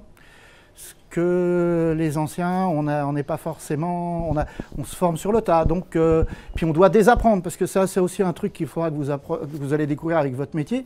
Tout au long des années, il y a des choses que vous allez apprendre, mais il va falloir apprendre aussi à désapprendre, parce qu'il y a des choses qui deviennent obsolètes. Et ça paraît bête comme ça, mais c'est pas évident de perdre certains réflexes qui étaient vrais il y a 5 ans et d'en acquérir de nouveaux en oubliant les anciens. Il faudra aussi, ça c'est un aspect, alors qui n'est pas lié au métier de consultant, hein, mais ça c'est un aspect qui est encore plus prégnant dans ce type de métier. D'ailleurs, vous devez le voir, il y a beaucoup d'écoles qui ont des partenariats avec des sociétés et on vient de plus en plus vous chercher en début de Master 1, par exemple, si on cherche des alternants. Et dans le lot des sociétés partenaires aux écoles, il y a énormément de SN. Vous devez retrouver Cap, Thales, Thales 6. Vous devez retrouver pas mal de SN qui entre autres au niveau de leur bureau d'études internes, prennent le pari de miser sur l'alternance pour pouvoir avoir une équipe avec des personnes clés qui peuvent être incontournables. Alors, le statut de freelance. Alors lui, c'est un petit peu dans la balance avec le SN. Il y a deux choses. Il y a le fait que... compte tenu du marché du travail à l'heure actuelle, il y a certaines sociétés qui peuvent, surtout à taille humaine, qui peuvent vous demander ou vous orienter sur le fait de devenir freelance. Donc ponctuellement, ça évite d'avoir un calcul de charge et ça permet aux freelance... Vous savez ce que c'est que le freelance? Enfin, vous connaissez le... Ou l'indépendant. Alors, moi, je suis pas trop pour. Il y a de plus en plus de SN qui vont chercher des freelances experts parce que justement, ça leur permet d'intégrer des experts à un moment donné sur leur projet. Le freelance, c'est incontournable aussi à l'ESN parce que le vivier est de plus en plus restreint et qu'on a besoin de plus en plus de ressources compétentes. Quel est le problème du freelance et de l'indépendant ?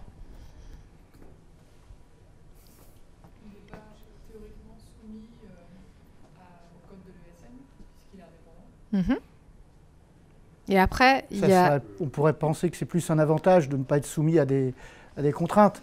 Mais oui, c'est un fait théorique.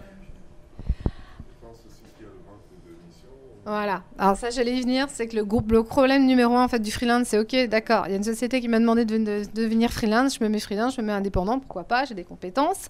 Je me suis affranchie de pas mal de choses. J'ai une ESN ou une PME-PMI qui vient vers moi, j'ai une première mission, je suis le roi du monde. Mais est-ce que vous êtes commercial ?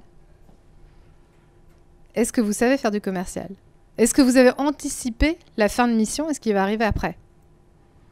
C'est-à-dire qu'en fait, le fait d'être indépendant, c'est bien, mais en même temps que le fait d'être indépendant et d'être en mission quelque part, il va falloir anticiper demain. Et le fait que l'intercontrat que supporte un ESN, bah vous allez le supporter en tant qu'indépendant sur votre propre structure en n'ayant pas de mission et en ayant un temps de latence entre deux. Et c'est toujours un petit peu tard de se dire, une fois qu'on a fini une mission, va falloir que je me mette à faire du commercial pour trouver une autre mission. Là, vous avez 6 mois dans la vue, si on parle de logique commerciale. Donc le statut du freelance, il est bien sur certains points. Si vous n'avez pas forcément un ADN commercial, c'est vrai que c'est généralement ceux qui pêchent le plus et c'est là où on retrouve un petit peu plus de difficultés. Là où vous pouvez vous en sortir, c'est si vous avez un réseau, enfin vous êtes dans le circuit, j'allais dire, depuis un certain temps, donc vous avez acquis une expérience et une légitimité et vous avez des références et des référents, ce qu'on a évoqué à un moment. Et donc ces gens-là vous connaissent, ils pourront vous recommander et vous pourrez par simple, juste en agitant un peu un drapeau, en disant est-ce qu'il y a quelqu'un qui a du boulot pour moi, et ça peut vous aider. Donc en débutant, attention, ce statut peut être délicat. C'est vrai que l'ESN, c'est ce qui vous offre des opportunités variées avec des risques moindres. Mais l'ESN a besoin aussi des freelances. Parce que comme je vous l'ai dit, il y a une telle pénurie sur le marché que d'avoir des freelances compétents, pour eux, c'est une manne incontournable aussi. On vous parlait à un moment du fait qu'il y a les niveaux 1, 2 et 3 dans les shortlists. Ce qui se passe aussi, c'est que souvent, c'est une ESN de niveau 1 qui va déléguer une partie de la charge de travail à une ESN de niveau 2, voire à une de... Souvent, celui qui est en contact direct avec le client final, c'est un intermédiaire. Vous avez des fois... ça contractuellement. Oui, mais pourquoi ça se fait? Parce que tout simplement, toutes les sociétés ne peuvent pas avoir toutes les expertises. À un moment ponctuel, vous avez besoin d'un expert. C'est aussi pour ça que les ESN existent. Toutes les entreprises n'ont pas besoin d'avoir un expert cloud en permanence dans leurs équipes, ou un expert développement mobile, ou un expert architecture. Vous en avez besoin à des instants ponctuels. Le tout, c'est d'être transparent avec le client. Oui. S'il y a différents intermédiaires, être transparent avec le client, que le client ne s'attende pas à ce qu'il y ait un seul sous-traitant et que le sous-traitant, en fait, est le sous-traitant du sous-traitant du sous-traitant du sous-traitant, parce que le jour où il le découvre, il est moins content. Donc le tout, c'est d'être assez transparent sur cette philosophie. Selon vous, après une formation, par exemple, des étudiants pour qui ne pètent pas la main, il serait conseillé de se mettre en freelance, histoire de pouvoir mieux appréhender le marché dans lequel ils s'investissent? Alors, il y a des métiers où on les voit de plus en plus éclore, surtout sur le web design, parce qu'en fait, ce sont des missions ponctuelles, beaucoup en agence de com et beaucoup sur des positionnements spécifiques. C'est pas un choix dans ce cas-là, c'est souvent le marché qui fait qu'on vous demande de vous mettre freelance plus qu'autre chose. Sur ce positionnement-là, ou peut-être, oui, sûrement. Voilà, sur certains métiers. Mais attention à lisser vos revenus dans le temps, etc. Parce que après, il y a des sites de plus en plus spécialisés pour les indépendants où vous pouvez vous référencer. Comme je peux me nommer, mais voilà, il y en a quelques-uns. Où vous mettez votre taux journalier et où les sociétés font un petit peu leur marché. Et voilà. Mais c'est vrai qu'en débutant, moi j'en vois énormément sur tout ce qui est design graphique, web design. Voilà. Et attention, quand vous êtes freelance, vous êtes seul. Et l'être humain est un animal social. Et c'est bien d'avoir enfin, ce que je vous disais, hein, je vous ai dit à un moment, dans les points importants, il y a le salaire, mais il y a aussi les gens avec qui vous travaillez et la mission que vous faites. Mais les gens avec qui vous travaillez, c'est important. C'est important. Et on en parlait tout à l'heure, ce savoir-être, etc., il est là aussi. C'est-à-dire être ouvert aux autres, être disponible quand ils ont besoin, savoir se rendre disponible, c'est aussi important parce qu'il faut savoir, à un moment ou un autre, quoi qu'il arrive, quelle que soit votre expérience, etc., à un moment ou un autre, vous aurez besoin des autres. C'est indispensable. Donc, une fois que vous avez compris ça, c'est vrai que le freelance, en débutant, personnellement, je n'ai pas eu à le vivre, mais je pense que... Il y a une philosophie qui dit qu'il donne, reçoit. Oui, c'est vrai, mais attention à ça. Ça peut paraître séduisant, attention quand même.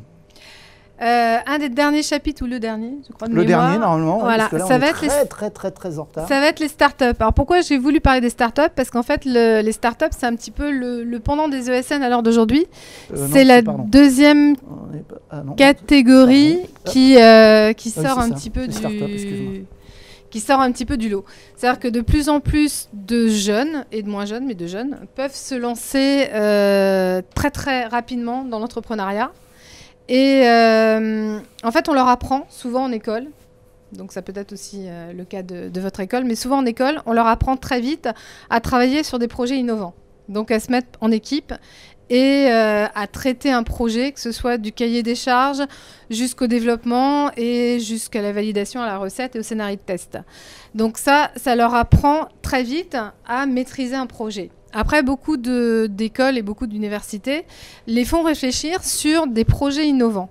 Et là, vous avez de la VR, vous avez de l'IA, vous avez de l'IoT, vous avez plein de choses qui sont en train d'émerger. Et les startups sont en train de devenir de plus en plus importantes. Alors effectivement, elles ne vont pas toutes faire des super levées de fonds.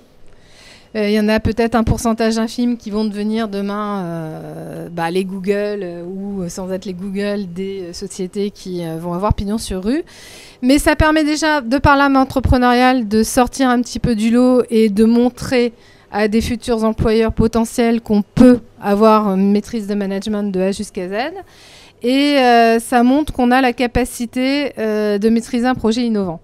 Donc ce que vous êtes souvent capable de faire à l'école, il y a beaucoup d'écoles qui le font, c'est développer, moi ce que je vois souvent, c'est développer par exemple des applications mobiles ou des applications responsives sur des sujets pertinents qui ne sont pas encore trop développés en termes de concurrence. Et on les amène petit à petit en fait, à leur montrer que en termes de concurrence, ça peut être pertinent et que du coup, leur start-up peut valoir quelque chose sur le marché. Et on les voit éclore de plus en plus. Et c'est sympa, hein, parce qu'ils ont une fougue, ils ont un tempérament et ils ont une capacité à s'affranchir des nouvelles technologies qui est super pertinente.